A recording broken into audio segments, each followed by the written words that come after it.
Step one of building a successful Amazon business is to find that first profitable product. And it feels like there's hundreds of different ways to get that done. And a lot of Amazon sellers overcomplicate that process and make it way more expensive than it needs to be. Step two is to get those profitable products shipped off to Amazon as fast as possible. When you ship your items to Amazon FBA, they're going to receive it in their warehouses all across the country. That way, when customers check out, they can buy directly from you without having to do any shipping on your end. And step three is to create efficient systems that make it as simple as possible for you to restock your best products and find tons of new winning items. And so in today's very detailed video, you're going to get the exact game plan that helps you build an Amazon business that actually works and doesn't cost you tens of thousands of dollars to start. Because the truth about making money online is making that first dollar is by far the hardest part. I know that was definitely true for me, and I assume it is for you as well, since you're seeking out great free information to learn how to make those first dollars. So what this free 90-minute Amazon course is going to do for you is make the process of making your next $10,000 in true profit on Amazon as simple as possible. Consider this your no BS guide to finally figuring out how to make money online. And I know this is true because all of the exact methods that we're going to break down in detail today are exactly how I went from working at a chocolate shop, moving furniture, working at Walgreens for minimum wage, to being able to build a successful Amazon business through college. And this is a business that I personally started with about $1,500 and have since grown it to over $5 million in lifetime sales. And the strategies you're learning today aren't something that I just got lucky with. These are things that are working for my friend Sam. I've talked to her here on the channel. She started selling on Amazon as a way to stay at home with her newborn baby that she had in the third month of her selling on Amazon, which, by the way, she sold $50,000 that same month. And then a year after she started, she had already sold well over $1 million on Amazon using the methods we're going to break down today. This is also working for my friend Justin, who sells on Amazon on top of his full-time job so that he can make sure he has plenty of money to dedicate towards taking care of his family. And it's also working for my friend Ryan, who started as recently as fall of 2024, and about 3 months later, he had already sold $60,000 on the platform. So there's still tons of success waiting for you. Even if you get started today, it's not too late, not even close. We'll also flash up a ton more people who are having success selling on Amazon, and we're about to jump into a ton of great tactical information that's going to help you scale a business. But before we do, I need to give you a big disclaimer. Before you start selling on Amazon, or before you start trying to make money online in general, keep in mind that nothing that actually works is going to be passive income. Nothing is easy like a lot of the gurus like to pretend it is. So if you're someone who's looking for that get rich quick scheme, I'm going to do something weird and tell you to literally leave right now. This video is for people who are willing to work hard on a proven business model that actually works. This is not a get rich quick scheme that's going to put you in a Lamborghini in 30 days. What it is, a business that you can start with as little as $1,000 to $2,000 and grow that by selling simple name brand products like this example right here. This is a clothing product that already sells well on Amazon. You can see it sells almost 500 times a month already. We don't need to buy any ads, no marketing. As soon as you start listing products like this at competitive prices on Amazon, your store can start making sales. And this becomes really interesting when you consider the fact that you can buy products like this from the brand's website. You can buy products like this from Walmart.com, Target.com. Big major retailers is where I've sourced the vast majority of $5 million worth of products that I've sold on Amazon. For example, this polo is selling today for $20 plus a 20% off sale. So when we plug that into SellerAmp, which is the first product research tool that you need, at a cost of $16, we can sell this for $40, leaving us with almost $10 in profit every time this item sells. So with that in mind, today you're going to learn how to use all of the fundamental tools that you need as an Amazon seller. We just looked at SellerAmp and we're going to look at a couple more. You're also going to learn how to get approved or ungated to sell big name brand products. This is something that held my Amazon business back for way too long. You're also going to learn the most up-to-date strategies for finding new profitable products to sell in your store. We'll cover the real secret behind becoming a profitable Amazon seller for years to come by leveraging tons of different methods for creating margin in your business. I'm also going to show you some products that you need to avoid selling on Amazon. I wasted literally thousands of dollars learning this the hard way, so please take notes on this part. And then of course, we're also going to talk about how to get all of these great profitable items that we're going to source together and get those shipped in and sold at Amazon as fast as possible. So with all that out of the way, let's jump back into the computer here and we'll talk about the basic fundamentals that you need to understand. The first two tools that you need when it comes to selling on Amazon, this is going to lay the groundwork for all of the more advanced kind of sections in this video that we're going to dive into. You need to have two tools and only two tools. A lot of people get it way too complicated. They're spending hundreds of dollars on crazy softwares and that kind of thing. All you need to start sourcing products as a new Amazon seller is SellerAmp. It is $20 a month. And then you also will want to have a tool down here called Keepa. This is also another $20 a month. So it costs you $40 a month to source all of the profitable inventory you need. And of that $5 million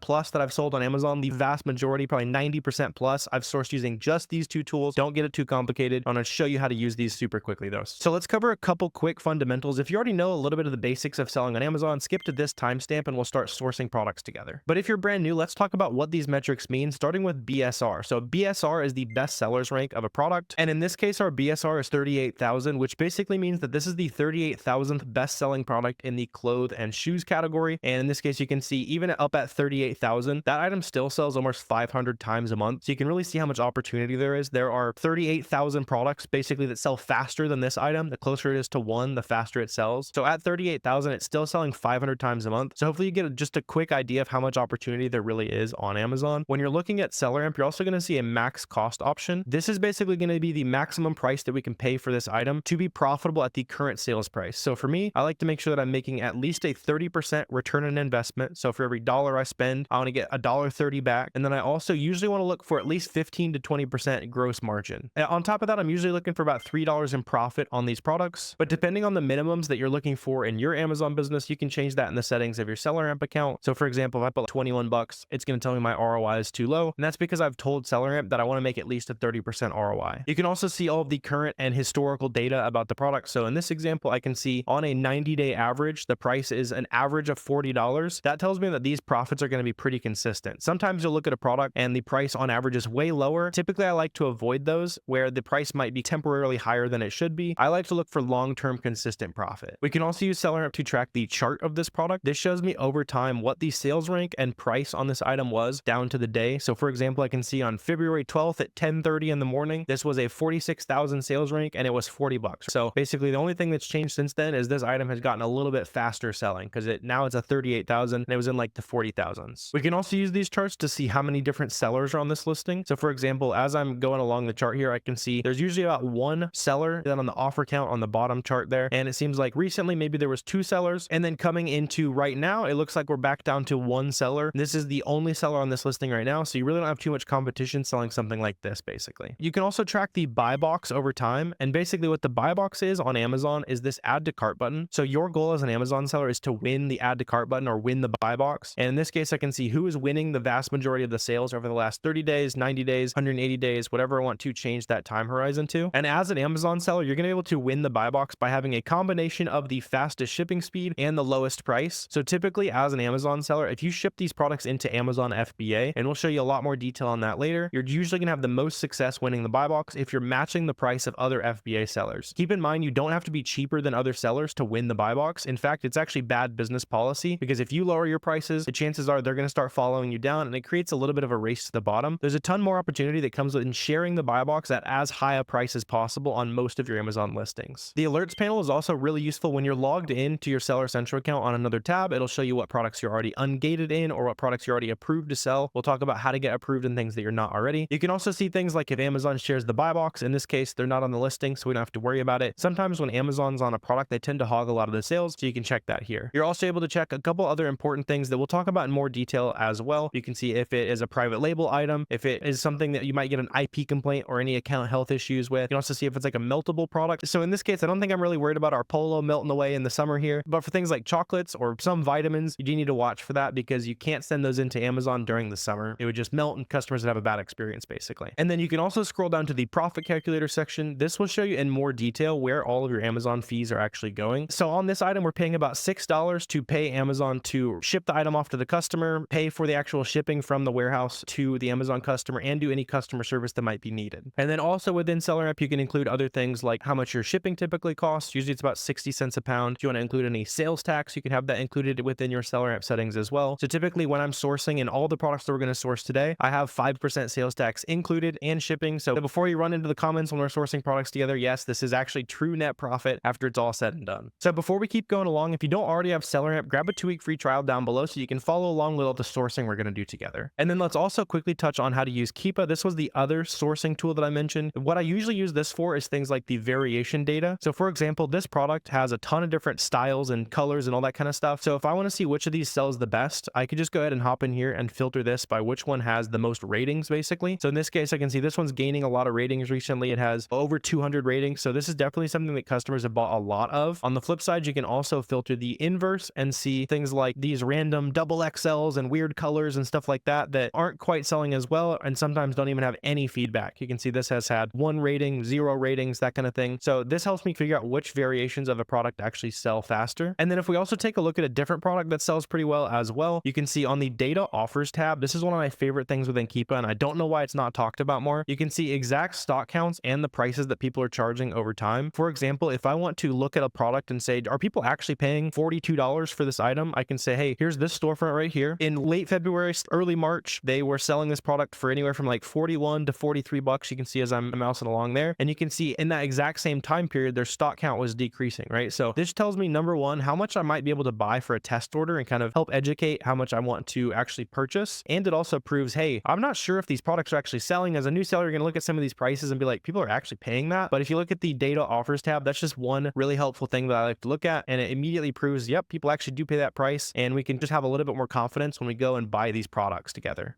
So now you understand the basics of using Keepa and SellerAmp, which are the fundamental tools for any Amazon business wanting to source products. And let's build on that skill and start finding profitable items together, specifically starting by looking at brands that are auto-ungated for any new Amazon seller to source.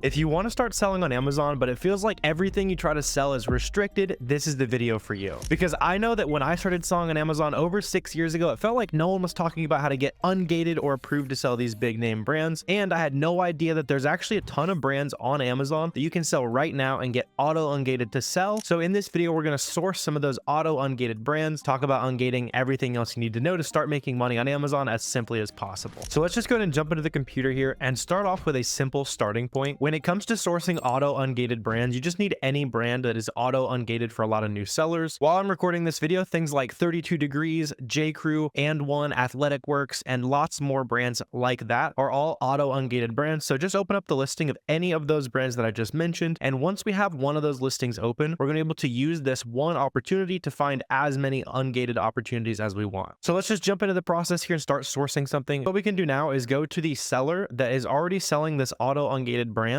And the fact that they've already successfully sourced one auto-ungated product means that, number one, we might be able to figure out where they're getting their inventory from, so we can also do the same thing. And number two, we can also get exposed to other brands that we can try plugging into our Amazon account, see what we can get auto-ungated, and see which ones require invoices. Which, by the way, don't let that hold you back if it does require invoices. We'll talk about how to take care of that as well. But let's just specifically focus on some of these brands that I know are auto-ungated. You can see a couple of the ones that I mentioned were already in this storefront, so we can even filter down to specifically those brands that we know are auto-ungated. So Stafford, J.Crew. I've heard Red Heart is auto-ungated for a lot of people as well. So really just start plugging in brands and see what you are ungated in. But let's go ahead and find a product first, and then we'll break down the ungating side of things, probably source more products after that as well. But basically, as we're going through these storefronts, we just need to ask ourselves if this max cost for these items is reasonable. So for example, this t-shirt pack right here, if I think I can buy this for $24 or less, then I'm going to be making some money. In this case, I think this is the item we started with, but I'm just going to go ahead and search that here, and we can just quickly see if that might be the case. For example, on this item, I noticed that the initial price is pulling up at 34 bucks. We can see if there's any kind of coupon or anything like that. In this case, seems, yeah, we got this sale going on today. So with that coupon, we're buying it for 34. We need to buy it for 24 to be profitable. Not going to be making too much money there. We can keep on going. And this is another 4-pack of t-shirts. So I bet it's going to be a similar story. Yeah, so 34 bucks. Now this one actually has a little bit of a sale. So we're getting essentially 25% off because we're going to obviously buy more than one. Buy one, get one 50% off. So makes that 25% off. But 25% doesn't exactly bring us down to $14 as a max cost. And another thing I don't like is that this is a 600K BSR. So the closer that number is to 1, the closer it is to the best selling product. Usually I like to stay like 2, maybe 250K. Worst case in clothing, there's lots of items in the higher sales rank that can still sell. This is a little bit high for my taste. So let's see. A little bit slow on estimated sales, and we've already done the work to know, hey, that's probably not going to be an item I can get for 23 bucks. So it's a little bit slow for my taste. This one sells pretty well right here. It's selling for 44 bucks. And I think it's basically the same thing we were looking up here. Yes, 50 bucks. I don't think we've checked out like underwear though. Let's dig in on these and see what might be reasonable. So let's see. These are showing up at 34. It's probably that same buy one, get one 50% off sale. But one thing that is interesting, and this is where product sourcing really just unlock the true secrets to product sourcing, that kind of thing, is just getting curious. So the fact that these underwear are basically the same thing and they are way more expensive, this is usually 34 and it's on sale for 15, definitely makes me want to check this out. And instead of comparing directly to the storefront that we're already looking at, I want to do a quick search with SellerAmp here. When I click the SellerAmp Chrome extension, it's going to automatically find the title of the product from this listing right here. And it'll also, a lot of times it'll put in like any colors, that kind of thing, if it can pull that from the listing. So in this case, I can see the blue ones right here. These are 15 bucks, and we can also probably add some extra discount to that. So we'll look at that here in a second. This is actually $11 max cost, and it's just one of the sizes. So I definitely am a little bit curious on this. Let's go ahead and dig in and see if there might be some money to be made here. Seems like it's the same product. So I can see this is consistently selling for upwards of like anywhere from like 25 to 29 bucks. buying this for 15, not quite profitable, but now that we're at least on the right track, like previously the prices have been way too high from our source. Let's go ahead and look at the variations tab. So this like extra large has a history of selling for 33 bucks pretty often recently. You can see the prices hopping all over the place. So I am curious on this. A good rule of thumb is if you can find something for half or less of what you want to sell it for on Amazon, probably making some money. Let's see, like 15 bucks. Yeah, so these are profitable, right? Had a good history of selling at that price point. See, yeah, the price hopping up and down. Been consistently seeing some sales at 32 bucks. You can see that on the charts feature. See the price hopping up to 32 bucks pretty often. And so our worst case is 25% ROI. Let's take this to the next level. Like I was saying, we're gonna be able to make this even more profitable. This is something to just check on basically every item you want to sell in your store, because we can use discounted gift cards to buy these items even cheaper. And I use Card Bear to do that. So let's see, let's search JCPenney. And yeah, I can see we can actually get a 15% off discounted gift card here. Let's see what kind of card we're looking at. Yeah, it's a $200 gift card. So basically, when we buy this, is going to send it to our email. We're gonna be able to immediately use this gift card and check out, and immediately boost our margin here. Like I was saying, our worst case scenario is like 25% ROI. Right now, we're making solid ROI, solid profit, that kind of thing. But I bet this will make our worst case pretty profitable. So I can do 15 bucks times 0.85, basically a 15% off discount. You can also do your math like that. So minus 15% if you want to do that, whichever makes more sense to you. I like doing a multiplication, but you can do both. So you can see right now, this makes it even more profitable, right? So now it's much more of a no-brainer item. So right now it's 34 bucks. Seems like there's a lot of sales at 32. So if it goes back to 32, we're still making 6 bucks profit, 50% ROI. And that looks like a pretty solid item, right? And it's that auto-ungated brand. So even if you're a brand new seller, you'd be able to hop in and list this product here. And we're going to keep hunting and seeing what else we can source here. But let's talk about the ungating side of things so you can see the full logistics behind that. And let's find some more profitable products after that. So as far as checking to see what is auto-ungated and just applying to ungate any of these big name brands you want to sell, go to Amazon Seller Central, go up to the top left, say catalog, add products, and that's going to take you to this screen right here. So in this example, if you search like Stafford t-shirt, if you pull this up right here, punch up one of these, go ahead and press condition new. For me, it's going to say sell this product because I've already gotten auto approved to sell this brand. On the flip side, if you go in here and you press new, and then it says apply to sell right here, then we just have to go ahead and submit an invoice for at least 10 units of whatever brand we want to get ungated to sell. Don't let that stop you. That stopped me for literally over a year. I didn't sell anything that I was gated in because I thought it was impossible. No one was talking about how to do that 6 years ago. People were trying to charge me like $2,000. But basically all you'd have to do is, let's say Stafford becomes a gated brand. Any other brand you come across, you go into Seller Central and it says apply to sell. You'll just download the invoice that they email you with at least 10 units. It has your address on it, all that good stuff. Submit it to Amazon as a PDF and then keep submitting that information until they approve you as an Amazon seller. And that's how I've gotten ungated. And basically every brand that I sell on Amazon is literally just with retail invoices. People used to tell me that it doesn't work. It still works. Just go ahead and try it out. You'll find some success selling a lot of these name brands. So now that we've found one product, let's go ahead and keep scouting along. Let's see if we can find any other brands and maybe even potentially find a new brand that I can try to get auto-ungated in. So let's go ahead and keep rolling along here, because where we can really start to create as many profitable leads as we want from this storefront stalking method, reverse sourcing sellers who are selling these auto-ungated brands, is now that we've found a profitable opportunity, let's go ahead and just open up the storefronts of other sellers that are already on one of these successful listings. So when we started, I just pulled up any random listing. You're going to have a higher success rate if you pull up these storefronts of someone who's already selling one of these successful listings. For example, let's just go ahead and pop open this storefront that's on that listing as well, and we can start to get exposed to some other brands that are in the store, right? So a lot of these are probably going to be brands that you'd have to apply to get ungated in. I always like to just do a quick skim through, see what products are listed in the store, and also learn what brands they're selling. Let's go ahead and dive in here. Redcon's probably going to be a gated brand. Let's see. So Dickies, I know it has been auto-ungated for some people. What are these? These are 11 bucks. We need to buy these for 10, or what is that? 11. Yeah, so 11 bucks. Buy them for 10. We could actually quickly check on these. Let's see. So buy box is pulling up at 25 bucks. And on the listing here, I can see if we are able to buy those, like I said, for 10 bucks right there. Seems like there's a lot of sales hopping up to, yeah, like plenty of sales. I'm seeing a lot of sales at like 25 bucks right there. And let's see. So this Walmart listing, just make sure this is the same thing, because we can probably use the discounted gift card trick to make these profitable as well. So what's this? 5 pairs. So Dry Tech Crew socks. Let's see. Work socks. Seems maybe slightly different. So the other thing I like to look at is like the pattern on the socks. Those seem pretty similar to me. It's even got like the same lines and everything. So let's see if we can get these nice and profitable. And like I was saying, if this is not an auto-ungated brand for you, you can always just use the invoice from Walmart. As long as it's got your information on it, you're gonna be able to sell those. And let's see. So we can actually get 11% off with GCX today. So it's probably gonna make these profitable, right? So 11 bucks. Let's go ahead and include our 11% discount right there. These are $3 profit, 34% ROI, that kind of thing. And just in case you're wondering, yes, I am including all the extra fees. You can even see on my SellerAmp here, I'm including 5% sales tax. I'm including inbound shipping at about 60 cents a pound. Those are all pretty pretty typical, and you can always configure those on the back end of SellerAmp. But I just get the comment a lot, so I'm including all those extra fees. This is actually the profit that you would make on these products. But let's see. So Stafford, I've never come across Stance before. Let's check these out, and then we can see if they might be, see if they're an auto-ungate. Like I was saying, just get curious when it comes to product sourcing. So these are like $10 right there. $10 is our max cost. They're selling for 21. They're showing up at $13 on the source website. Let's see, 13. So you could be able to get 20% off on these. You can always use those like email sign-up codes as many times as you want, by the way. So in this case, 13. If we get 20%, oh, we have even better though. We can use, let's see, sale items. So yeah, we could get 40% off on these. I think that would make these profitable, right? Let's do a quick check here. So the size small, let's make sure the same colors and everything, like gray. Yeah, I would say those are the same. Like it's a gray, black, white combo. So small, I think was out of stock. Let's check on this one though. This was the more expensive one too anyway. So let's do a quick check here. What size were these? Because we have the mediums and the larges in stock on our website. Nice. So these are the mediums. We're getting these for $12.90. And then there was also that 40% off coupon. So I'm going to do times 0.60. And these are pretty profitable here. Once again, if you end up being gated on these, you could just buy 10, submit the invoice. But let's pop back into Seller Central real quick and we'll see if these are auto-ungated. So just like we did with these Stafford items, let's go ahead and plug in these socks. Go ahead and select our condition, wait for it to load here. And nice. So it says sell this product. That means that we were able to get auto approved to sell this brand. If we weren't able to get auto approved, this would have said apply to sell. Right now you can see we can immediately make this listing. And so now that we know that this brand was an auto-ungate, we could definitely go ahead and source some more of these. As you sell more and more brands in your store, you're also going to be able to get auto-ungated in more and more listings. So just keep that in mind. The more products you sell, the easier the process becomes. And like I said, if you have to get approved to sell anything, or just use the invoices. So let's see. So small, do we have the other colors? Because this could be a gold mine here. See, we have small and large of white. And then this seller already sourced the smalls right there. Maybe even another color of those multi-packs right there as well. Let's see, the all white ones. He's got a good history being like $24 or so. Price went crazy. Somebody actually bought these at $30, which is crazy. But yeah, so we're buying these around $8. I think it was like $7.70, but these are profitable as well. And then I also know we had the larges from our source. So I guess there's not even any larges on this listing. That could be another thing. Like I said, it's always about getting curious. So let's see the no-show right here. And then let's see if the larges got put on their own listing or anything, or if they're just not listed on Amazon. Let's see. Not immediately seeing anything that's calling them size large. No worries though. Able to find plenty of opportunity on a couple of those different sizes right there. So that's, you can see the process, right? So we're even able to get ungated in a new brand. I'll get that auto-ungating approval through. And like I was talking about, a lot of the brands that you want to sell on Amazon will be auto-ungated for you. I've actually made a list of about 1,800 different brands that you can try and get auto-ungated in your store. Results are going to vary by how old your account is, how long you've been selling on Amazon, that kind of thing. But you can play around with this list. I'll leave this down below. It's completely free. Start plugging in some ASINs and you'll be surprised what big brands you've heard of before that you can actually already sell on your Amazon store. And then once you've actually started sourcing these profitable items, that's where Boxem is going to come into play. So this is the tool I use to manage like the whole back end of my business, so I can actually see like the profit I'm making. You see, this is our sales yesterday. And then this is also how you'll create shipments to send these profitable products off to Amazon. There's full videos on this on the channel. Let's just quickly, now you know how to find some of the lowest hanging fruit on Amazon. You can start sourcing auto-ungated products literally today, but you don't want to rely on those forever because you want a barrier to entry in the long term being selling gated products. We touched on how to actually get ungated in new brands briefly, but let's jump into a full step-by-step showing you every step of the process on how to get ungated in any brand that lets you apply.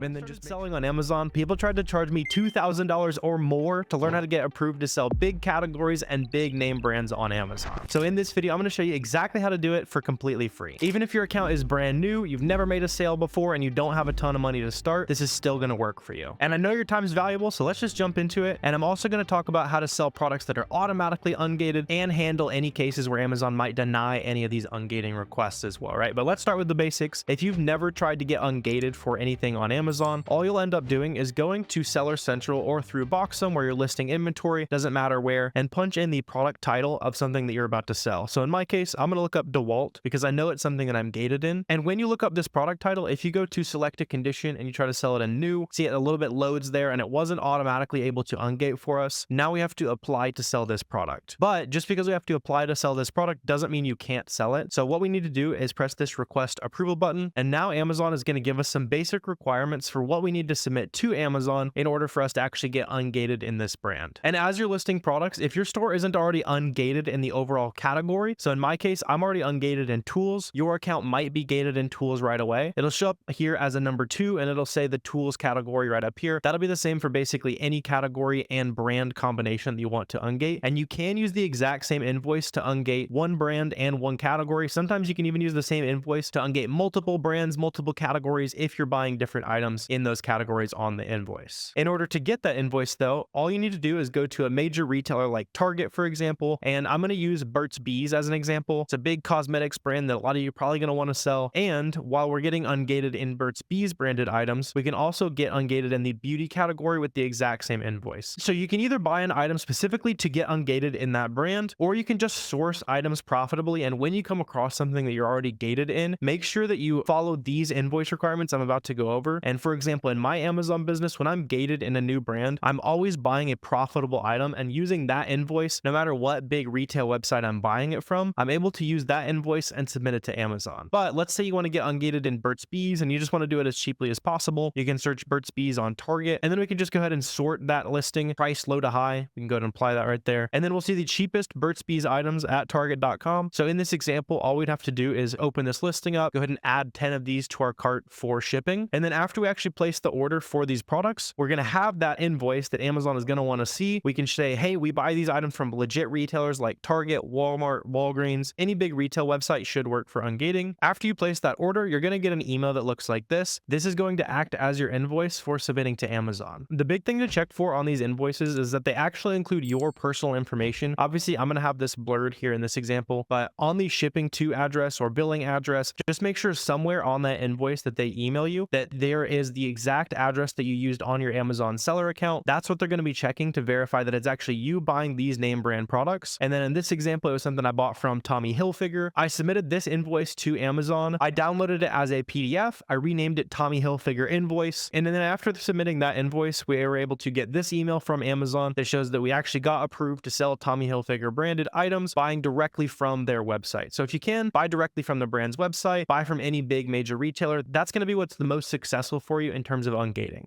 Another good option for suppliers is buying directly from a wholesale distributor or even buying wholesale directly from the brand. Just keep in mind that you want to buy from a big wholesale distributor if Amazon's going to be able to trust the documentation. They've seen Target, they've seen Walgreens, they know that those stores are legit and will ungate you with those. They might not have heard of your small mom and pop wholesaler, so just be aware of that. If you're doing wholesale on Amazon, make sure you're buying from a large enough wholesaler that Amazon is actually going to trust them and have seen their invoices before. But like I was talking about, there's actually a lot of brands on Amazon that won't require ungating for your business right away. This is going to vary account to account, but I actually made a free resource you can download down below. It is a free list of over 1,800 brands. You can try to plug in these ASINs and see what your store might be already ungated in. One that's going to be auto-ungated for a lot of your storefronts and inform where you can start sourcing products literally today that you can already sell is something like Stafford. While I'm recording this video, Stafford is an auto-ungated brand for most people's Amazon stores. And if it's not, you can use SellerAmp to quickly identify more auto-ungated brands that you don't have to worry about this ungating process for. And it's a lot faster for you to start getting some sales on Amazon as you're getting ungated in those big categories and big name brands that I know you want to sell in the long run, right? So what I mean by that is on SellerAmp, just go to any of these brands that are auto-ungated. I also have videos on the channel where I source auto-ungated products if you want to check that out after this. But just go ahead and open up any of the storefronts on this listing here. You'll notice in their actual storefronts that it lists all the other brand names that they sell. So at the very least, if it's not an auto-ungated brand in your storefront, like Goodfellow & Co. is a Target brand, Jockey is pretty easy to ungate for new sellers, St. John's Bay, lots of these brands are at least easy to get ungated as a new Amazon seller. Even if you do have to submit invoices for these, the types of sellers that are selling auto-ungated brands are probably also going to be selling a lot of other brands that are fairly beginner friendly. So that's a great starting point if you're looking for things that aren't permanently hard gated, or in other words, when you go to apply for those brands, it simply does not let you. At the time of recording this video, that's things like Nike and Adidas, where you cannot submit to ungate those brands right now.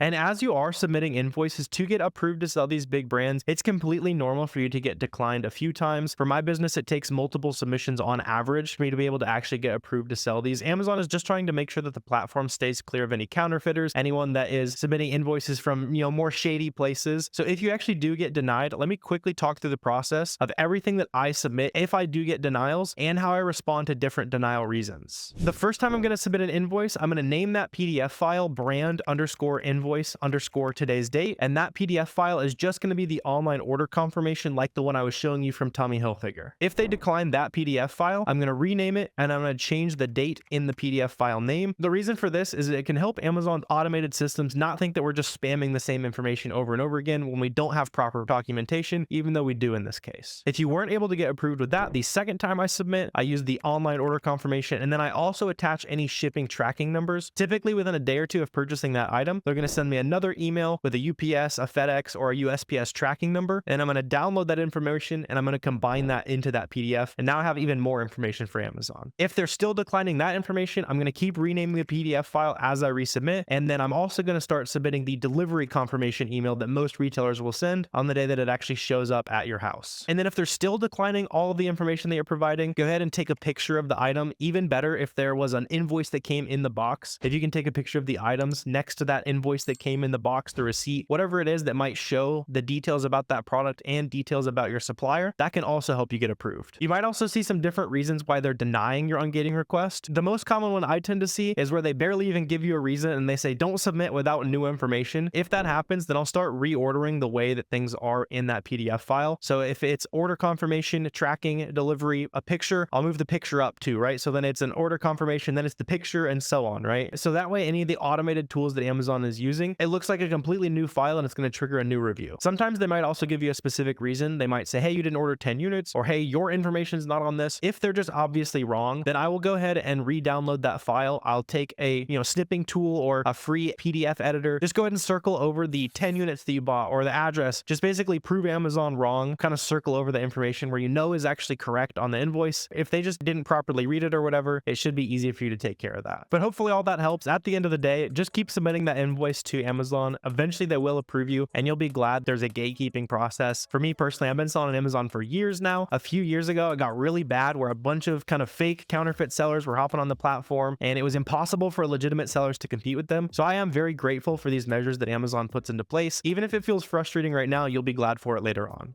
Now you know how to unlock a ton of extra opportunity in your Amazon business. Please use that. Like I was saying, people literally were trying to charge me thousands of dollars when I got started on Amazon, so now you don't have to. If you guys are finding this valuable so far, please hit that subscribe button. Help me hit my goal of having 100,000 subscribers here on the YouTube channel. But now that you've seen how to unlock a ton of these opportunities, let's cast a little bit of a wider net. Let's jump back into the computer and source some more profitable items together.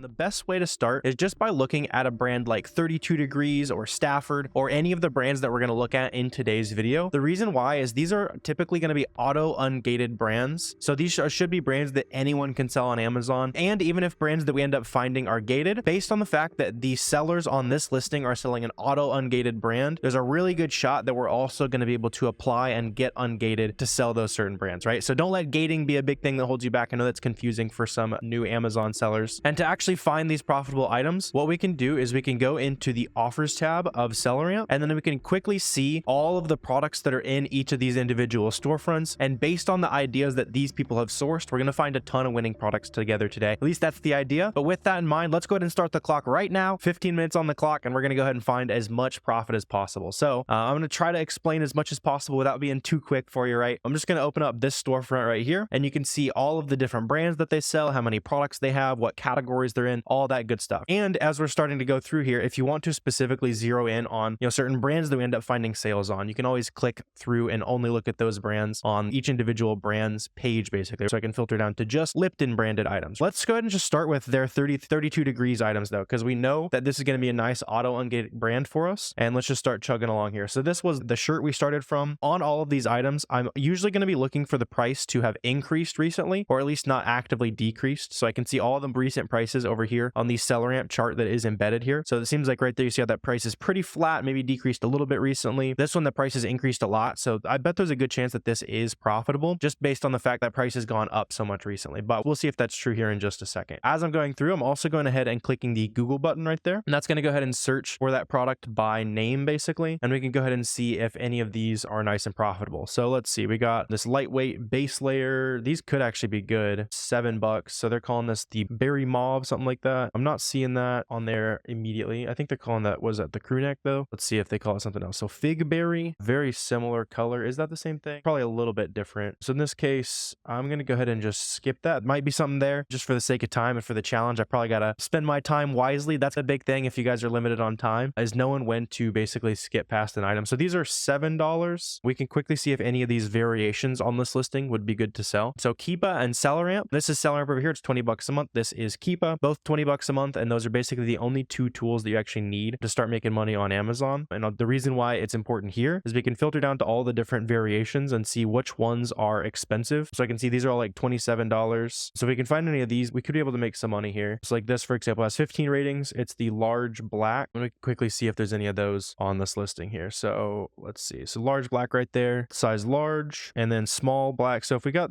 just the regular black ones, we could be able to make some money. And then what is this? So it's the mock top, and then black. Is it form fitting? Seems like it to me. Yeah. So this could be interesting. Yeah. So this is selling for 26 bucks. You can see on the brand's website, we can get this for $7. So these are actually doubling our money here. Let's just quickly make sure that these are actually selling. And we can do that by checking the new offers count or by checking the total ratings count. So usually what I'm going to look for is to see that the new offer count is going up and down. So this is interesting. I see a couple people hopped on, a couple people sold out. It's definitely not the fastest seller in the world. I would maybe test order 5 or so of those. I'm going to be really conservative with the number that we're actually ordering here, just so we get a fair estimate as to how much we can actually make. Another good thing to look for is to see if they're actively gaining ratings recently. A lot of these are flat except for this one right here. So do we have the Stormy Night? Yeah, so we do have Stormy Night. And the reason why that's interesting is you can see that rating count increased recently. So that proves to me that at least one person bought this. Basically, no one leaves ratings on Amazon though. If you're not seeing ratings, it doesn't necessarily mean that it's not selling. It just means that it's definitely selling faster if you do see ratings. Another good thing to look out for is you see how when I'm mousing along here, how the buy box line hops around to different sellers. Typically, that's only going to happen on listings where there's actually sales happening. Amazon's basically figuring out who they want to share the sales with on this listing. So here we can buy these for 7. This one's definitely selling. I might test order 10 of these here. We can go ahead and add 30 bucks in profit to the running total. We got a 5-unit test order of those right there. So that's going to be 40 bucks. So we're up to about 70 bucks in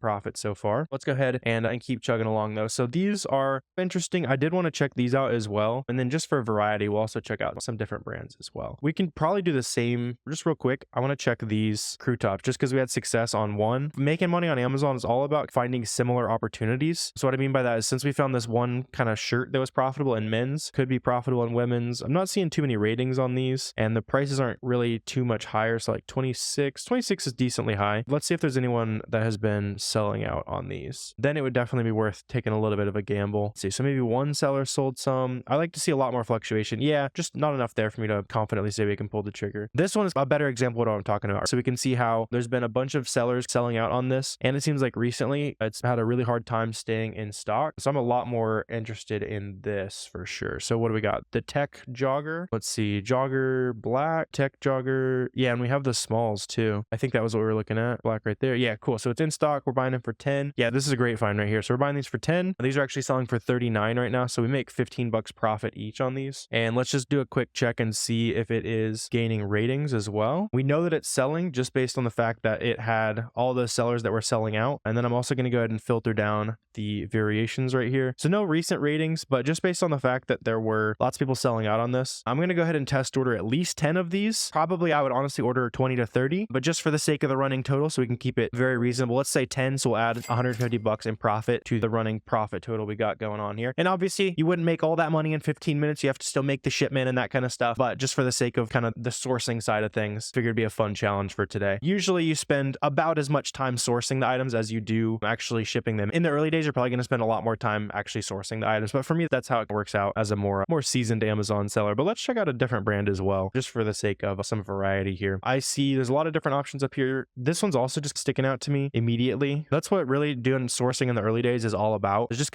get curious, look at as many different things as possible. And this just stuck out. It's like a random plush bag charm selling like 400 times a month. And it's what, like 46 bucks? That seems crazy overpriced to me, but let's see if we can make some money on it. So here it is. Okay, so 25 bucks. It's out of stock. So just do that right there. Let's see, yeah. And maybe I've even looked at these in the past for a video or something like that. Sweet. So these are 46. So these are profitable. They're just out of stock right now. So on this, you can always just go ahead and enter your email address or anything like that. And you'll have the website basically immediately send you an email, say, hey, that item you found profitably, it's back in stock right now. You should come check it out. In this case, we cannot add that profit to our running total here. As I'm looking through the store, I usually just like to do a quick scroll through, and the muscle that you need to develop is looking at this max cost option here. Basically figure out which of these max cost options are reasonable and which seem a little bit too cheap for you to make some profit, right? Because this is showing me the price that I need to pay to actually make my ideal profit basically at the current sale price. So like this, for example, I need to buy these for a little under $4 for me to make $3 profit and 30% ROI, which actually maybe I can. They're just like some random like slide pad. I don't know anything about this. Heel pad, some for a bike. I see a lot of them are like $9 or so. So probably not anything too interesting there. Let's zero in on something like Carter's, for example. Carter's is just like a clothing brand. I saw that there was like a Christmas hat. We're coming out of the holidays now, so probably don't want to buy and sell anything that's super Christmas themed like that. But I do want to check out some of these other items just because it's a brand that a lot of you guys should be able to get ungated in as well. So this is a good kind of thing to point out as well. As I'm looking through these storefronts, the name of the game is how do I look through these as fast as possible without opening up items, opening up links, because that all spends your time, obviously, right? One of the biggest things that I like to look for where I will not look into an item is if I see that price has basically fallen off a cliff recently. So you can see it was between 25 to 30 bucks on that orange line, and then it fell off a cliff down to 20 to 25. I bet it used to be profitable up there, and then now this is about like the break-even price. That's what you'll see over and over again, and I see that on this item and this item. So I'm just going to go ahead and skip out on those. This one, it dropped a little bit. It's like a couple bucks. These are interesting. See, I don't think I'm getting these for $8 for 2 pairs of pants. Let's just go ahead and check it out because it is a flat line. We'll check out these other pairs of pants too. Let's see. We got some washcloths or something. Those seem a little bit overpriced, right? That's the kind of muscle you want to develop basically is figuring out which of these prices just seems a little bit too much. So let's see. These are $15.60. And cool. So these are $15.60. Let's see. Another little tangent here. Make sure you're always checking out that cash back. It's popping up on there. Reminded me to get some free money. So these are $15.60. Is there any kind of coupon codes or anything like that? Maybe a 10% code, maybe a 25% code if that one works. I think we need too much of a discount for me to want to dig too much deeper in here. Yeah, we need one heck of a coupon basically. Let's go ahead and check these pants right here. So these are we need to buy these for $8.10, selling them for $18.28. And then I also want to do a quick check. Is there any more expensive versions of this? Because it seems like we can get these for $10 or so. These are really cheap as well. Let's go on a little rabbit hole on those. Let's see. Blaine's, we got them for 11 maybe. Let's see, so 14 bucks there. These stretch leggings are different. I'll check those out in a second. These are 11 at this website here. So 12 months black gray. These are 23 bucks. Is 11 bucks profitable? It is. Okay, cool. So this would be a good item to pick up. Recent rating too, so we know that people are actually buying that. 22 bucks is probably not going to be enough. Yeah, so just that top one right there. This one's selling for 23. Very consistent too. And we can go ahead and pick up some of those right there. So was it 12 months and 12 months? Yeah, so perfect. Go ahead and probably just 10 units of those just to be conservative here. So go ahead and add 30 more bucks in profit because I think those were $3 profit each. So 380. Let's just be conservative and call it 30 bucks profit buying 10 units of that. This one's a little bit interesting as well. So this is like a slightly different way that I like to source as well. On a website, you can hover over text and then right click it and press SAS search. And then it's going to pull that text and it's going to search Amazon results for you basically. So let me also add Carter's stretch leggings here. Let's see. So these are like 10 bucks there. So maybe not super interesting. These do have a ton of feedback. Holy cow. Yeah. 12,000 ratings on this listing. Definitely a fast seller. Just because I know I'm running up against 15 minutes here. There could be something here, but I want to keep chugging along here, using my time as well as possible. These are interesting though.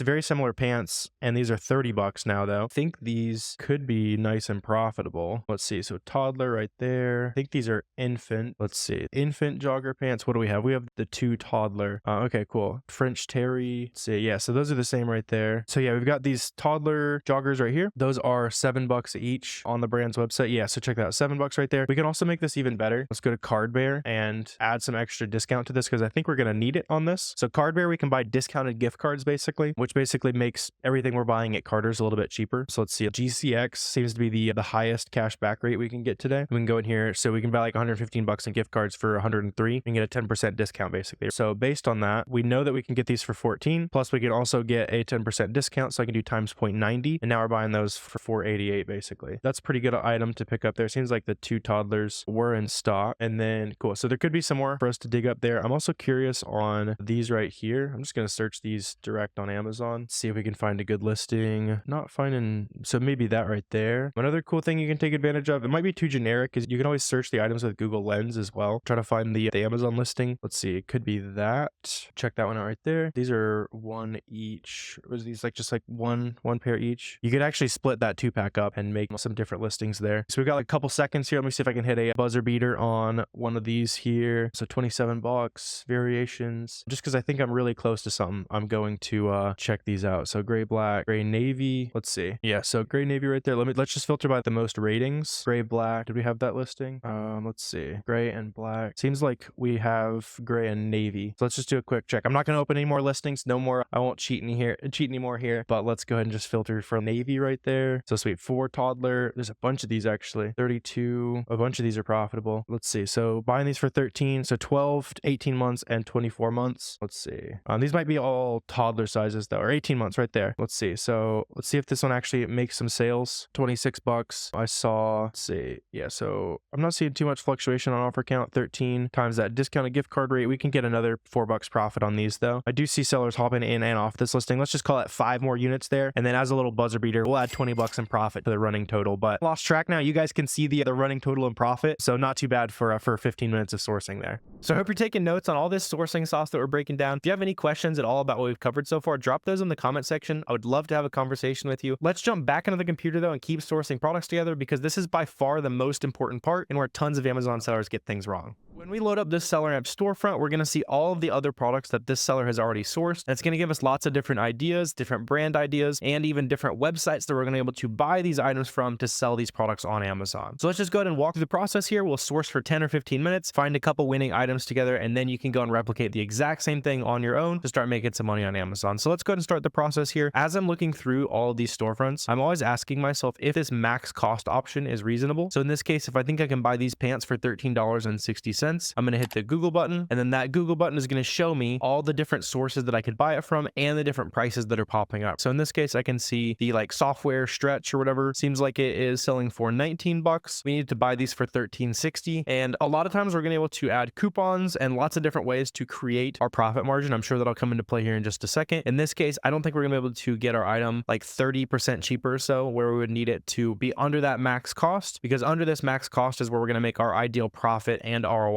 selling this item. So let's go ahead and keep chugging along here and see what else we can find. So here are some golf shorts. I actually think I came across these in a previous video as well. We can see if any of these are still profitable, and then we'll find some new stuff as well. So let's see, these are 24 bucks. And then right now our max cost is $18. We can, however, do a quick check and see if there's any particular sizes or colors that are really expensive. So I can see, for example, all of the different sizes and colors range from anywhere from 27 bucks up to 49, 50 bucks or so. And so if we're buying these for $24, there's a pretty good shot that the more expensive ones are going to be profitable. I just do a quick check, and yeah, so if we are able to get any of the $49 ones, we would be making some money. So let's dive into Keepa, and then let's also go ahead and use this to filter to the most expensive sizes currently on this listing. So I can see this, for example, this 44 black is selling for $65 right now, and it has 51 ratings. That means that it has definitely sold before, and that price is somewhat consistent. It seems like it hops between 39 to 65 bucks. Usually I like to see a little bit more consistency though. So like this, for example, I can see this is nice and consistent. I can see the new price of this is basically always above $50. It's got 21 feedback. So at least at some point it has sold decently well. And let's see, these are 30 bright white, but we can also get 20% off here as well. So by the way, anytime you see this email sign up, that kind of thing, you can use this a lot more than once. So let's say your email is mark@gmail.com, punch that in, you get 20% off. And now instead of 24 bucks, we're paying somewhere around a little above 20 bucks, I think is how the math would probably work out there. And we don't just have to use this coupon one time. We can do a plus sign and then literally whatever you want. I'll just spam the keyboard, and then that is going to redirect the next coupon code to whatever is before that plus sign. So if you have mark@gmail.com, going to send that second coupon code to your same email address. So I'm going to make a bunch of new email addresses basically. So that's one thing that I use a ton to make a bunch of items profitable. And this actually looks like a good item. So we can see we buy this for 24 plus we get a 20% coupon there, and it's actually less than 20. I'm doing bad mental math today. You can see this is a $16 profit per sale right there. And we also notice that there's already plenty of ratings on this. Another thing that I like to look for on these products is to see if the new seller count is going up and down. The prices are changing a lot. What this shows me right here is that there's new sellers hopping onto the listing and coming off the listing, meaning that people are stocking it in, people are stocking out, which means that sales are actually happening, right? You can see that on the new offer count oscillating up and down. That shows that this product does actually sell. So you can see, bang, right there, there's a good item. I think I found this in the past. Let's find some other variety though. That's what we're looking for, right? Is anything we can buy from big popular websites and sell for way more on Amazon. In this case, since we've already found something that is pretty interesting as shorts, then a big key to scaling on Amazon is finding similar opportunity. So like with these shorts here, we could look through and find a bunch of other sizes and colors, that kind of things that are probably profitable as well. Or we can take that to a different level and find similar items. In this case, the pants might also be profitable just like the shorts were. So let's see, these we need to buy for 27 bucks. Initially, they're showing up at 27, and we know we can get 20% off here as well. So let's just go ahead and pop these up real quick. This would be something pretty new as well. So this chinchilla right there. Sweet. Yeah, it might actually be the same item we already came from. So this $27 max cost, 42 by 32. Let's make sure they have that particular size in stock. Let's see, 42, 32. Yeah, so they have it in stock. Perfect. See, some of those they don't have in stock. Maybe those used to be profitable, something like that. Buying for 27, plus we got a 20% discount. You can see times 0.80 right there, and that's going to be good to go. Sweet. So nice and profitable there. Even without a coupon, these are nice and profitable. And let's just do a quick check and see how fast these might be selling. So not a lot of like new offer count changes. There's one person selling out most likely on that new offer count. Another thing you can check is the data offers tab on Keepa. Press include historical offers. Then you can filter by sold, and you can see basically what the price was and when their stock counts have decreased over time. So you can see, for example, let's see if we can see any sales going on. So these seems like their price is 24 and their stock count decreased a little bit. Okay, cool. So this would definitely be like a little bit of a slower seller. This tab is not the end all be all, by the way. You can hide your information on this. You can say that you have one in stock on the back end of Seller Central, and then sales would never show. Let's see if we can find a faster selling variation though, just so we know we've got a good product here. To do that, I like to filter by the total ratings count as well. And that's typically going to show me the things that have obviously had the most ratings left. And if it has a lot of ratings, that means it is probably sold at least at some point. So we know we can get these for 27 plus that 20% coupon. So we're buying these for 21. Let's see, what's the least we could sell these for and still make a decent amount of money? So like 45 or so. We're making our ideal ROI around 30%. Profit is $7. I'll take that all day. So then we can also filter out anything that's not interesting anymore. So anything that is currently less than 45 bucks, I don't want to see. So we'll just go ahead and filter that by greater than right there. Now we're sorted by the total number of ratings. And you can even see some of these have had the recent ratings left as well. So those would definitely be selling. And it looks like a lot of these. So what is this? They're calling it like quiet shade or something like that. Let's see. So quiet shade. Nice. So right there, how many of these are out of stock? Good amount, but I would assume we'll find something that is in stock. 40, 30, 34, 29. Let's see if those are in. So there's 40, 30. What was the other one? A lot of different random numbers. 34, 29, I think it was. Let's see, 34. Okay, so that one sold out. So that was probably bought by some other Amazon sellers that already found that profit. Let's see, 38 by 30 is profitable. Those are in stock as well. So nice. We got a couple more winning items there. So clearly lots of opportunity in these like golf apparel, that kind of thing. You don't really have to know anything about the niche you're sourcing in. Just as long as the data looks good, as long as there's a good kind of consistent history of the prices being nice and high, I'll definitely hop on that all day. But let's check out some different variety here. So we got like a vinyl album. Let's see. I think it just grabbed the title, so we'll add vinyl to that. And let's see, make sure the covers are the same. Let's see, so $30 max cost. Looks like these are showing up at 29, so we could be making some money here. See, it might be some kind of like collector's edition or something like that. Let's see. Yeah, and on the listing you can see this is the vinyl right there, limited edition, music and performance. Yeah, it seems like it is probably the same. Oh, I think it even said triple, and there's 3 discs on the picture here as well. Nice. So we can definitely sell these. Let's see, these are $29, and we can even make this more profitable. So always make your items as profitable as humanly possible. One way to do that is with Card Bear, basically just buying discounted gift cards. So in this case, I can see Walmart is one of the really popular ones today, and one of the highest discounted gift card rates is from GCX. I've definitely bought a good amount of gift cards from here. So you can see you can buy $500 worth of Walmart gift cards here for right around 440 bucks. So we save 12% on our buy cost there. So we'll go in here and do times 0.89. See, yeah, so buying for a little under 26, selling for 59. Good history of that price staying pretty stable as well. See, like worst case, it sells for like 55. It sold for 55 for a couple days recently, and then the price went back up. So you can see this would be a $10 profit, and not too bad. So it's kind of a different type of item for sure. Another thing to think about as we're going through here is check the max cost. And if that seems like there's no way you'd ever buy it for that price, kind of you can trust your gut on that. If you're not sure what is reasonable as a max cost, then that's where you just start looking up more and more items and you develop that skill over time. In this case, there's literally no way we get this for $2.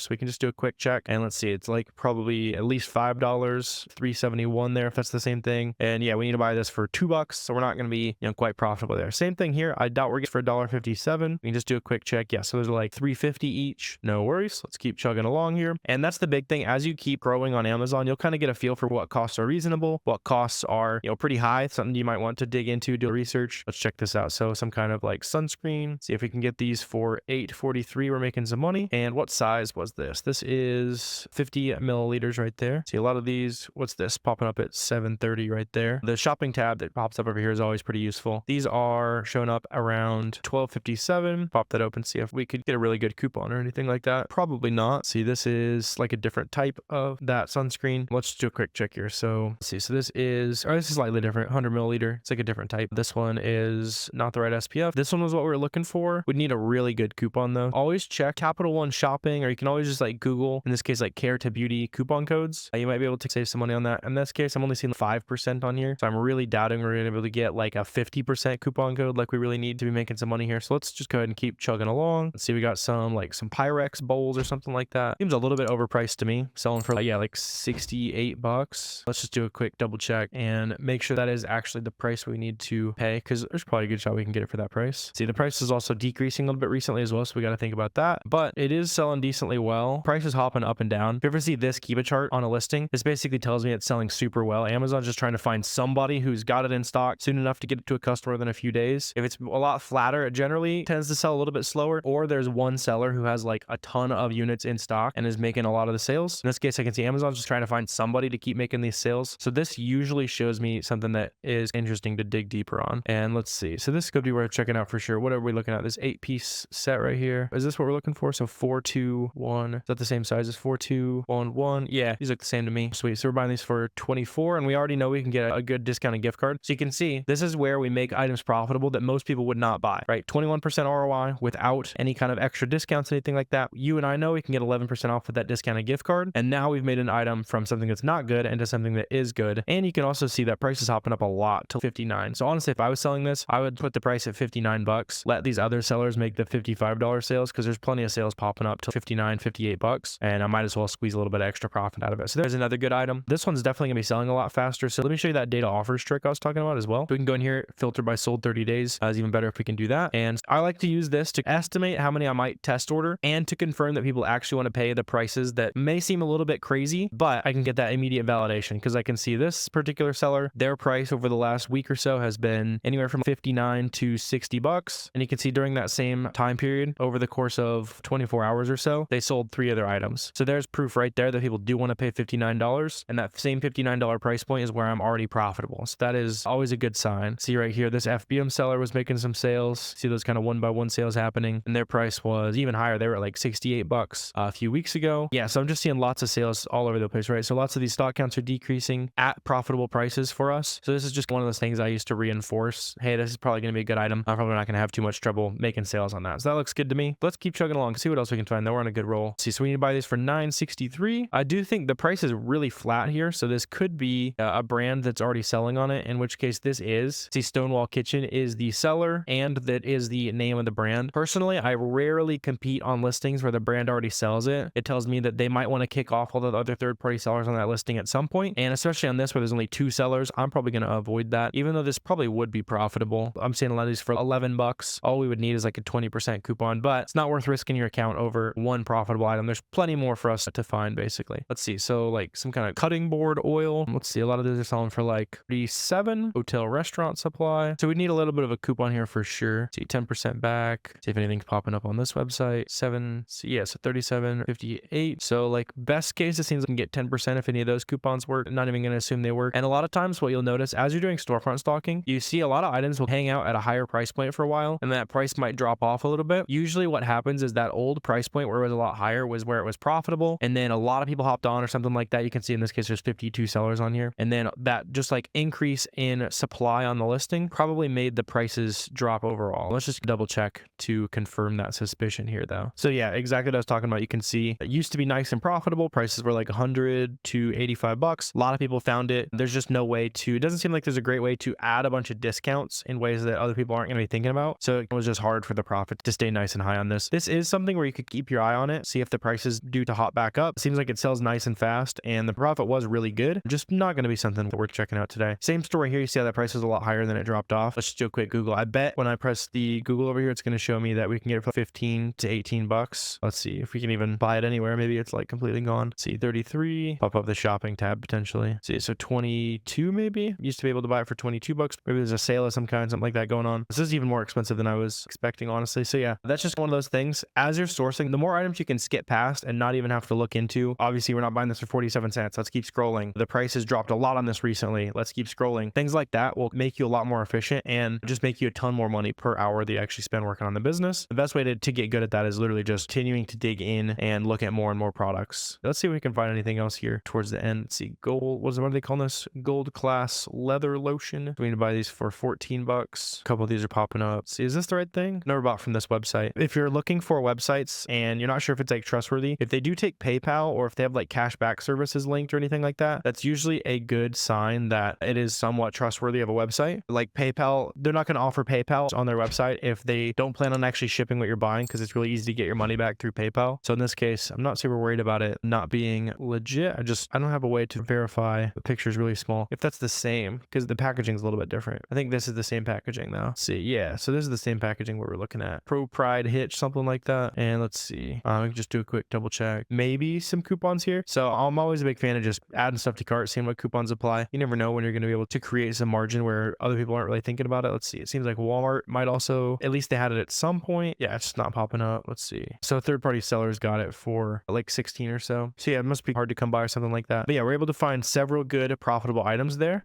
All right, awesome. Now we've sourced a ton of profitable items online together, but if that's seeming a little bit overwhelming and you're more of a hands-on learner, that's not the only way you can source products. In fact, if you have basically any local retail store nearby, you can run out today, go to the clearance section, go to stores like Ross, Marshalls, and you're gonna be able to find a ton of winning products. In fact, I'm gonna go downstairs, head down to my Ross, and let's find some profitable items together. So as we're jumping into the store here, I like starting by looking at big name brand stuff. So I just looked at toys when I was going sourcing today, and I'm using the SellerAmp app, and I'll show you guys all the stats I'm looking at. You can see here the first item I was scanning in the shelf here was actually a profitable item. So let's go ahead and pull up the stats here on the right, and I'll quickly show you what I'm actually looking at on these items here. So on the SellerAmp app, I'm able to see the BSR, that's the best sellers rank. Typically, I like to stay in the top 200,000. That means it's in the top 200,000 best-selling products on Amazon. I can also see how fast it sells on SellerAmp, and then I can also plug in my cost. So in this first product I scanned, it was $5 on the shelf. On Amazon, the same thing is selling for $20. So I can see right here, I'm gonna make a $5.50 profit buying this item right here. Unfortunately, only one of them, but that's the basics of how this works. We're gonna scan all these products with SellerAmp. So as a comparison, I also want to show you an item that I found in this little section as well. You can see what it'll look like when it's not quite profitable. So this was a different toy here. This one was a slightly better BSR, so it sells a little bit faster, but buying it for $4, selling it for $17, I am able to make almost 70% ROI, but for me, I like to make at least $3 profit every time I buy an item. So it just wasn't quite interesting enough for me. I want to make it worth our time for us to go take this home and sticker it all up, ship it off to Amazon. And I'm going to show you how all the kind of the nitty gritty works. But let's keep diving in, and I'll show you some more fun stuff that I found as we're actually going through here. And we'll look at some examples of things that you want to avoid as a beginner. Some of these traps I definitely learned the hard and wasted some money on products.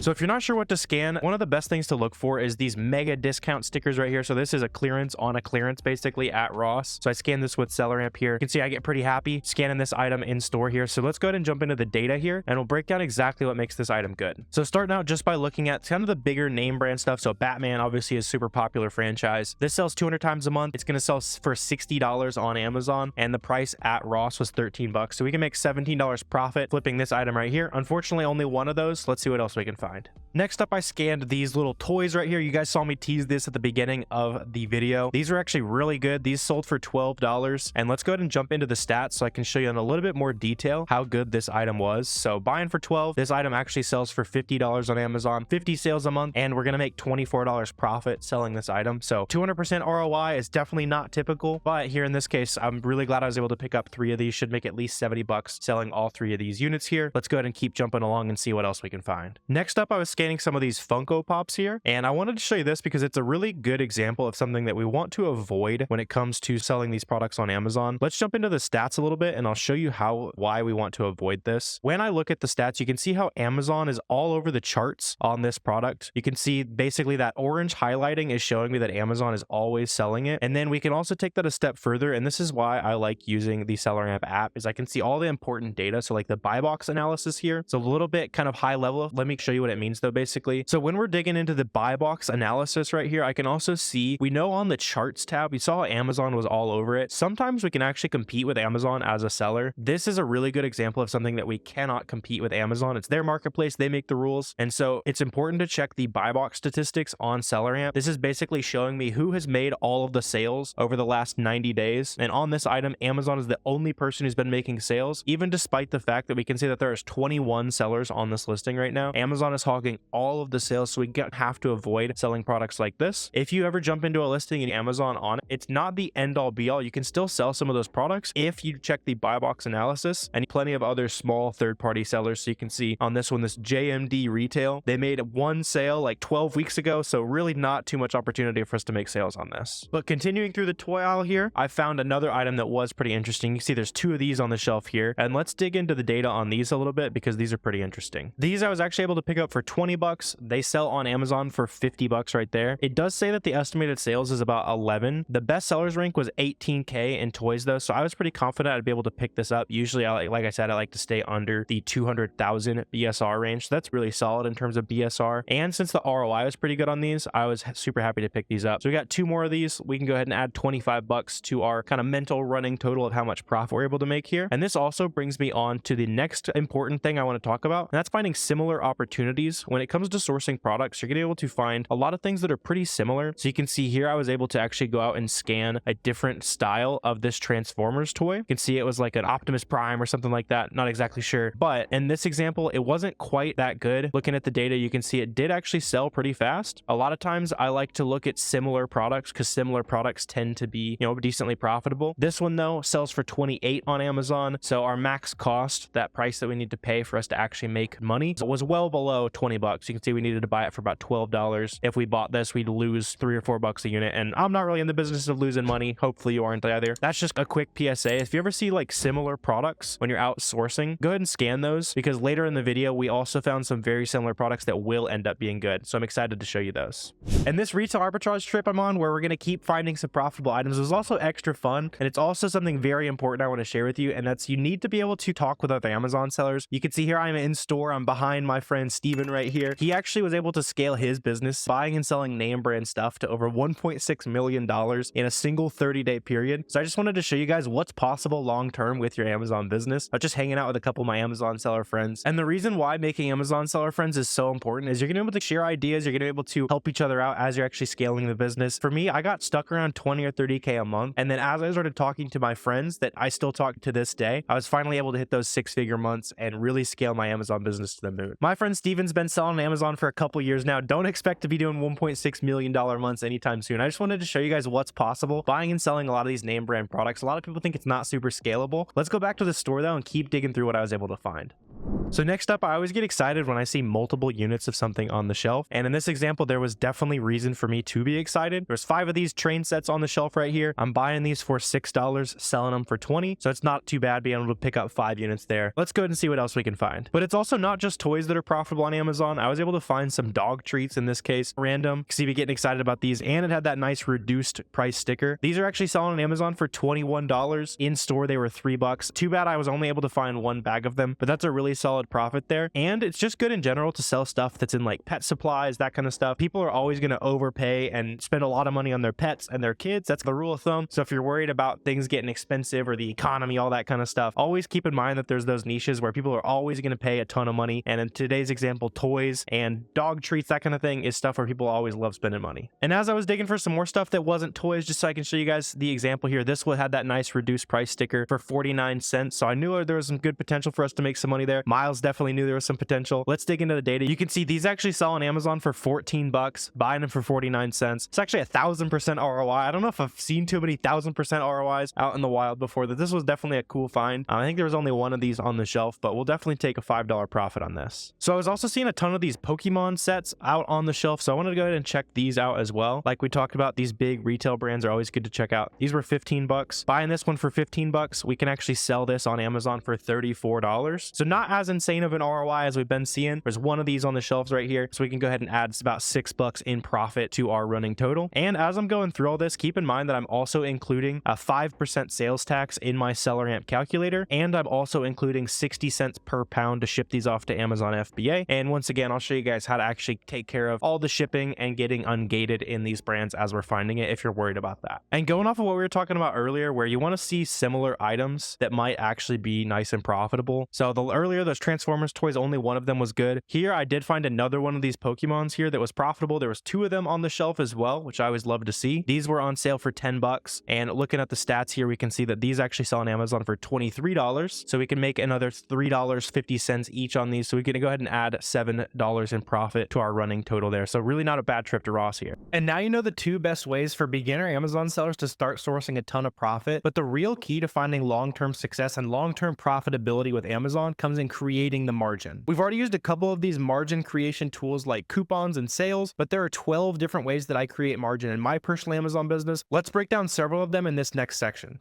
Your Amazon business can be way more profitable than the average Amazon seller with very little extra work. And I'm going to back up that claim because in this video, we're going to cover 8 profit boosting hacks that require very little extra work as you're going out and running your Amazon business. There's no reason not to implement these so your margins can be higher. Because at the end of the day, who doesn't love more profit in their pocket? So I'm just going to jump into it here. I want to respect your time and let's jump into it, right? So I want to start by just looking at an example of a product that we can sell on Amazon. We're going to start with some of the more basic profit boosting hacks and we're going to get more and more advanced as we go throughout the video here. So let me just go ahead and start with a random example product here. You can see this is a shirt from the Gap website here. You can buy these on sale today for $12.49. And then you can sell this exact same shirt on Amazon for $31, which leaves you with a $7 profit. And that's all calculated on SellerAmp, which is including my sales tax, shipping costs, all that good stuff. So that is actual true profit on this item. And with this example, I want to talk about 2 things, right? So number 1, how can we actually boost the profit margins on this? And so with this example in mind, I want to show you the lowest hanging fruit, the easiest way to make extra money on the products that you're already buying to sell on Amazon. And that is by using margin boosters. And so with this example in mind, I want to start with the easiest ways to boost your margins. You've already done the work of sourcing profitable items. In fact, I'll show you how I found this profitable product here in just a second. But since we've already done the work of finding profitable items, we might as well make sure that it's as profitable as possible, right? So you can see this is just the price that it is right now on the website. It's $12.49. Like I said, sales taxes included on the back end of SellerAmp there for me. But we might as well make this even better. So the way we can do that, the first option is by buying discounted gift cards. So when I check out on the Gap website, instead of using a credit card, I can use discounted gift cards, which basically, let me search like the Gap website right here. So I can see I can buy Gap branded gift cards for a maximum of 16% off today. I like to buy a lot from GCX. I'm just going to show you that as an example. Maybe you can check those out as well. But you can see as I'm going into this marketplace here, I can see all these different gift cards that are being sold. Here, for example, this one's 14% off. I can buy $100 for 86 bucks. So now instead of paying $12.49, I can immediately go ahead and assume that I'm going to save 14% on every single item, right? Just because instead of using a credit card, I can go spend those discounted gift cards. And so now it's going to be a 14% discount, which really means I'm paying a little under $11 for this item, which leaves me with now close to $9 in profit, right? So now we're talking even better. We're making even more money here, but we don't even need to stop there. The second, probably the easiest profit boosting metric that we're going to talk about here today is cashback. There's no reason not to go in here and check a website like Cashback Monitor. That's going to show me all of the different websites that offer cashback on this website. And today I can see top cashback is the highest cashback that I'm going to be able to get. See on the website here, you'd have to log in here, but you just click like activate. It'll load for a second. You go check out and bang, you're getting 4% of that money back. Now I don't like to include cashback in my margin. It's not always going to pay out 100% of the time. So I just treat it as bonus money, extra money you might as well make while you're going out there and buying lots of good profitable items. So in this case, we just treat that 4% as a little bit of extra bonus money. And this doesn't need to stop there, right? So let's take a look at another example. I found this for a recent video. Maybe you guys saw this one, but I bought this for $10 from the 32 Degrees website, which by the way, 32 Degrees is an auto-ungated brand. So for a lot of you guys who are brand new Amazon sellers, you're looking for what to sell. One of the easiest ways to go out there and start finding products that you can sell no matter where you're at on Amazon. See, this is selling for $10 and on Amazon it is $39. So obviously plenty of profit to go around there, but we can even take that a step further by going ahead and opening up the other storefronts on SellerAmp right here. And now, since we know that they're selling 32 Degrees, which is an auto-ungated brand, the other brands that the sellers sell on these listings like 32 Degrees, Stafford, J. Crew, all those brands that tend to be auto-ungated for new Amazon sellers, they're going to sell a bunch of other brands that are either auto-ungated or typically going to be pretty easy to ungate. So like I know Yankee Candle, I've seen a lot of beginners have success ungating. Carter's, Lipton, Smartwool, all those are fairly beginner-friendly brands that I've seen lots of new sellers hop on lately. And I actually found this original item just by reverse sourcing. So looking through the storefronts of sellers who are already successful successfully buying items from this gap sale, right? So that's not necessarily like a low effort profit booster there. That's just how I was able to find that item. So let's get into even more fun stuff here. Hopefully that makes sense. After you watch this video, if you want to see me find lots more winning products, you can go check out any of the full sourcing videos I've got here on the channel. So the next profit boosting metric, and this is something that you'll want to take advantage of, is just go ahead and use Boxem to create your FBA shipments. The reason for that is you can use these 2D barcodes down here. And basically what those 2D barcodes do is they embed an extra barcode label on the bottom of your shipping labels, just like that. And when this label gets to Amazon on that FBA box, typically if you don't use Boxem or you use Amazon Seller Central, you're not going to have that 2D barcode. And when it gets there, it makes it a little bit harder for them to check in. And for my business, using Boxem 2D barcodes has allowed me to make sales a couple days faster on average. And if you're faster to listings, it means you beat competition, you make money faster, you're turning capital over faster. And so something that takes literally zero extra work, there's no reason not to take advantage of that right there, right? You can see here's what it'll print out. Go ahead and print out those FBA box labels, slap those on the box, you'll be good to go. And you'll be making money a little bit faster on average as well. Another really cool profit booster that was also added to Boxem recently you can check out is step 3. When you're actually creating the FBA shipment, which if you want to see the full shipment guide on the channel, you can check out, just search a Boxem full shipment guide as well after you watch this video. But now on step 3, we're able to see several different options. So we can see the total placement fees we're paying, the total transportation fees, and the total overall shipping cost. So I've been using this a lot lately. And basically, instead of just seeing one option like we were given before, Boxem added this cool feature here where now we can see multiple different ways to ship our items to Amazon. So we can see the overall cheapest method of shipping to Amazon. Sometimes it's going to be cheaper to ship to a further away fulfillment center and pay less in placement fees, or vice versa. And you can easily compare all that right there as well. So no reason not to save money on shipping. Another one of those advantages of using Boxem there. And so if you guys want to try all these profit boosting features of Boxem, make sure you check out a 2-week free trial down below. But let's say you want to go ahead and make even faster, more quick money. One of the major hacks as far as making money faster in your Amazon business, as well as using 2D barcodes, is buying items that are FBM buy box friendly. So on any item that you want to sell on Amazon, basically the buy box is going to be either won by an FBA seller or an FBM seller. In this case, I can see it ships from Amazon, sold by this random third-party seller. Maybe even one of you guys watching the video is making the sales on this listing right here. And the reason why thinking about FBM is so valuable is as an FBM seller, you're just going to receive that item. You can list it the same day on Boxem, and then you can ship that item that same day as well. Or let's say you're going out to the store and sourcing products. You can list that item FBM in store, and you'll make the sale potentially while you're still in the store. It's still in the cart, you haven't bought it yet. So you can very quickly gauge how many items are actually going to sell. And based on how fast you see those products are actually selling, that you can send out a big FBA shipment, wait a week or two for everything to check in. And before you do that, all you need to really do is check the buy box statistics on SellerAmp. So you can see right here, I can see who has recently won the sales on this listing. So Rich Goods, JR Distributors, Suro Link right here. See, these are the 3 people who have won sales on this listing the most recently. And I can see right here, this was an FBM seller that was actually making sales, right? So 23 hours ago, another FBM seller was making sales. 2 days ago, an FBM seller made a sale. There's another one right there. So this seems like a very FBM seller friendly listing. Some listings aren't going to be as FBM seller friendly. So we can check and see. It's like this, for example, right? Doesn't seem like an FBM seller has won too many sales here. It seems like it's maybe been 9 weeks since an FBM seller has won some sales. Now it's been out of stock a little bit, buy box suppressed a little bit. So it's a little bit of a more weird example, but it doesn't seem to be quite as friendly to FBM sales as this listing does. Lots of those FBM sellers going through there. So if you want to get that quick return on your money, make those sales as fast as possible, check for FBM buy box rotation, get it listed, try to make those sales as fast as possible. And that helps you make way smarter decisions and just grow your money faster. You're able to beat competition to the listing even faster as well. So if you're worried about an item being oversaturated, lots of people found it, that kind of thing, the FBM sellers tend to make a lot of money on the front end, even if a lot of people hop on and the price drops, that kind of thing.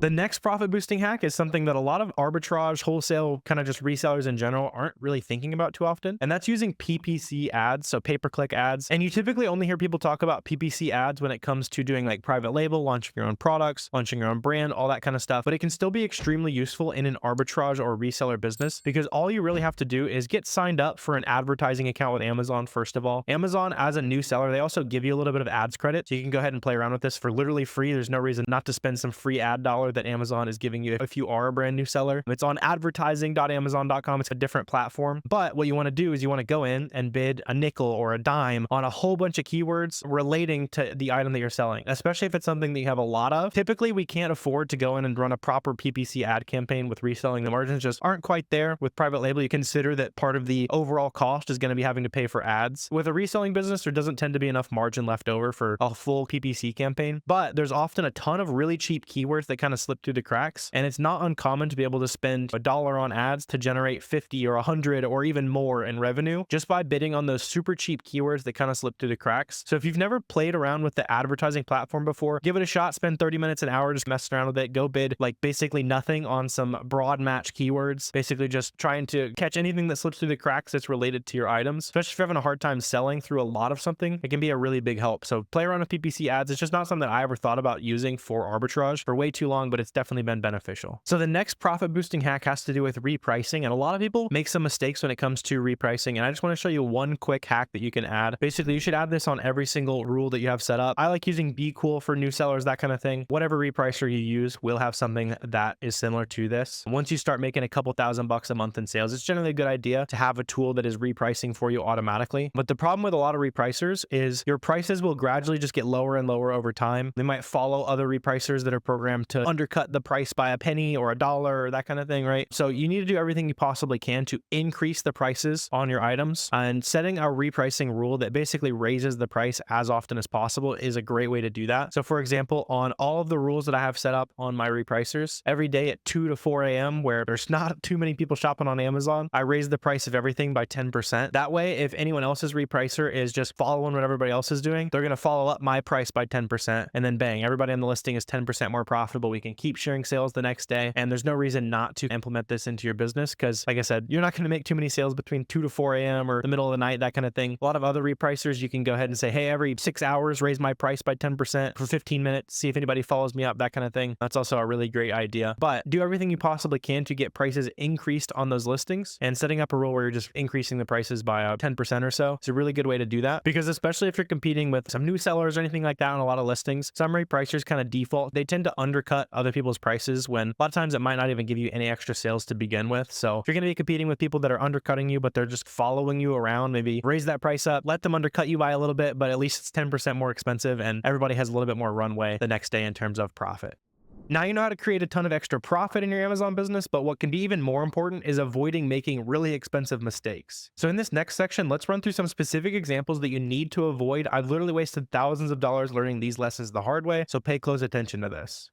You'll know how to find more products like this example right here, where we can find it on the cosmetics brand's website for $30. Plus I was able to find a 15% coupon right up here. And then we can sell that exact same product on Amazon today for $50, which leaves us with a $12 profit, nice healthy ROI, all that kind of stuff. So using this quick example of something that I would buy, let's talk about the stuff that you want to see on a profitable Amazon lead. And then I'll show you a lot of these traps that some of you guys would probably fall for otherwise. These super basic metrics that I'm looking for on every product are how fast it sells, how profitable the product is. And then the third thing is checking for a lot of these red flags we're going to be looking at today. But on this specific products, I didn't see any of those. So for me, anything that I'm selling at least 30 times a month has at least $3 profit or more and at least 35% return on investment, I'm generally going to go ahead and pull the trigger on that item. And by the way, I'm going to be pointing out a lot of specific things that are on this free downloadable guide you can check out. Basically everything that I personally look at before I buy a product to sell in my $2 million a year Amazon business. You can check out this free PDF down below, but let's go ahead and jump into the first mistake that I see a lot of new Amazon sellers make. And it's on an example like this, right? So let's say you found this product for $20, sells decently, it sells for $52 online. Great. It looks like you're making money, right? But there's a big problem with this item. And this cost me a ton of money. I was just, oh, it's profitable today. Let me buy it. But nothing's going to go wrong, right? But what's really important to look at is down here on SellerAmp. I really like to make sure that my products are profitable. Maybe not ideal, most profitable in the world if I want to take a little bit of a risk, but I want to make sure they're profitable somewhat at the average prices on an item. So for example, you can see today, even though the price is like $47 or so, we're making really good money. On average, the price is only $18. So if you've ever done like, stock trading or anything like that, where you're looking at like risk reward, our upside here is that we make decent money. We're making $15 a unit or so here. But our downside is that we lose almost $10 a unit. It seems like it might not be the worst trade in the world, but there's just way too many good items out there where that average price might be 10%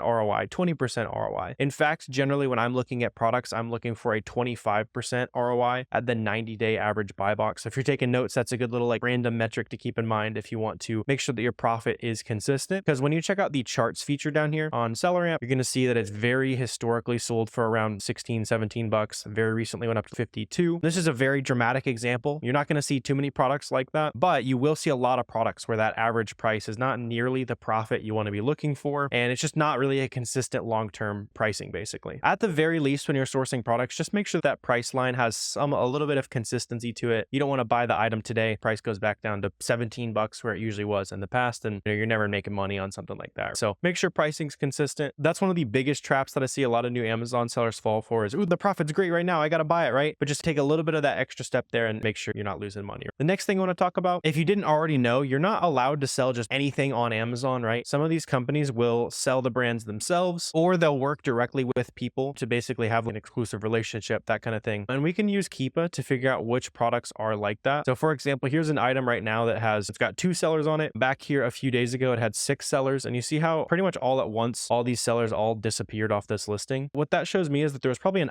IP complaint on this item where the brand said, hey, we don't know who these 4 sellers are. We didn't authorize you to sell our products. And that's well within their right. So it's up to us as the Amazon sellers to make sure that we're selling stuff that the brand owners aren't policing, and that we're obviously buying from big major retailers, big major distributors, so that if there were any time where a brand said, hey, where are you getting this? We don't know who you are. You can at the very least submit your documentation that says, hey, we bought it at walmart.com. It's obviously legit. If you don't want to sell on it, no big deal. But you don't want your account health to be in jeopardy, right? Because you don't want that brand to be able to come in there, kick you off, say, hey, you're selling fake stuff on Amazon. Amazon gets on your case, and then you can get in a world of hurt. And then also, if we zoom out to the year here, you can see that happened previously as well. See, it went like 3 people got kicked off here all at once. You'll see right there where it was like 25, and then like a couple hours later, it was down to 20. So you'll see examples like that on Amazon. If you ever see like a lot of people just rapidly selling out, that's not necessarily an IP complaint. It's when it happens all at once, right? So back here, it doesn't seem like they were IP complaining. It was like 57 sellers. You can see how naturally one by one, people just sell out, people stock back in, that kind of stuff. But when you see that big cliff, several people getting kicked off all at once, that's probably a good sign that you want to avoid at that brand. And by the way, if you're ever unsure, I just think it's a really good idea. If you've never sourced a brand before, sometimes SellerAmp will have an IP alert there. It'll let you know that brand has maybe IP complained in the past. Seems like maybe a relatively new brand to IP complaining. Another thing you can check here is called Seller Journal Greenlight. So in this case, that glow wasn't showing up there, but if you see brands like Kong that are notorious IP complainers, if you've never sold a certain brand before, literally a free website, just go check it and make sure that brand is not gonna,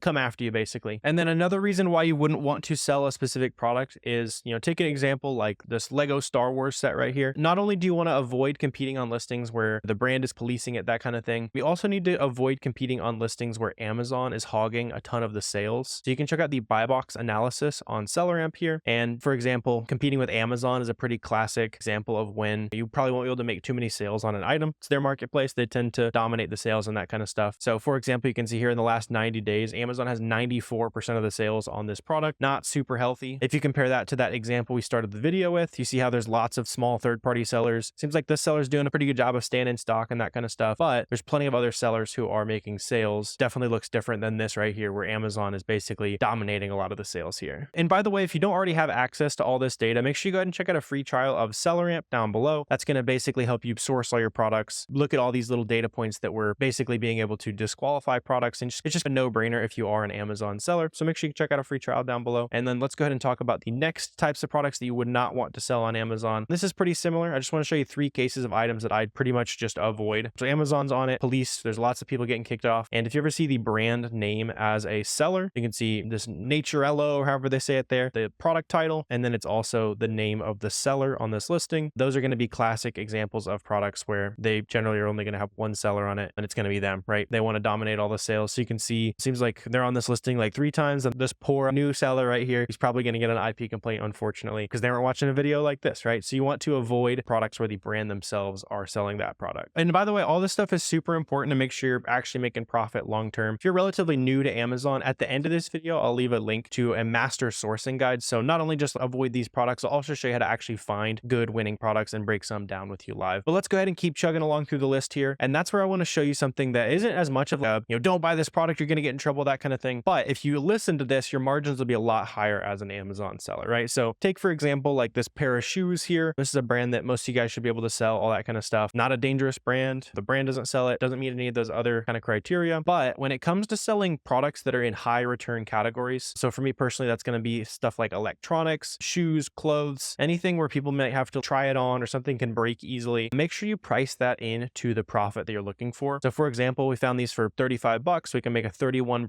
ROI, $11 profit, that kind of thing. And in reality, you probably still make a little bit of money selling stuff like this, but especially when it comes to stuff like women's shoes, which is some of the highest return rates on Amazon, even over a lot of clothes, clothes, and especially like men's and kids stuff, that kind of stuff. Women's shoes tend to just get returned a lot. So I'm generally never going to buy anything below a 35% ROI for those high return categories. In fact, for women's shoes specifically, I like to look for at least 45% ROI. On average, if you factor in like the risk of how likely someone is to return, if you're even gonna be able to resell that product again, on average, I factor in about an extra $2.50 to $3 per unit, especially in shoes and that kind of stuff, just for the expected cost of getting returns basically. So if you're doing your rough math there, let's say it costs you another $3, you're down to $8 profit. If it gets returned one time, a lot of the fees aren't refunded. So like when Amazon does the work of shipping it off to the customer, take it off the shelf, all that kind of stuff, Amazon doesn't refund that because they already did the work. And then that pretty much deletes the rest of your profit, right? Just a really good idea to make sure you're strict on making sure that price is stable, making sure that the ROI is solidly high. Again, I like 40 or 45% for high return items. Compare that to something like a grocery item, for example, right? You can see down here how it says that it is not returnable due to food and safety reasons, right? So on something like this, I might hop in and buy a 25% ROI, that kind of stuff, especially if the per unit profit is worth it. I'm going to go in there and throw it into boxes, all that kind of stuff. If the profit is good enough for you and the ROI isn't quite up to standard, it doesn't really matter because you've already factored in the cost of that return, right? It's going to be zero on a lot of these grocery items, basically. So as long as you remember, get greedy on high return items, get a little less greedy on items that can't be returned. So that's going to be grocery, some vitamin products, that kind of stuff. You're going to be super set. I know a lot of new sellers, they'll come in and they'll buy like 20, 25% ROI shoes and they're wondering why they're not making money. You just got to be a little bit more strict with that kind of stuff, basically. And that actually takes me to another thing that you want to avoid. This is something that I definitely wasn't thinking about as a new seller. I bought some stuff that was meltable, which you can see here on SellerAmp that it tells me that this product is a meltable item. So you're able to sell meltable items during the summer. You just can't send them to Amazon FBA. So if you plan on selling this chocolate gift box here, you'd have to have a cost-effective way to get this item shipped out to customers in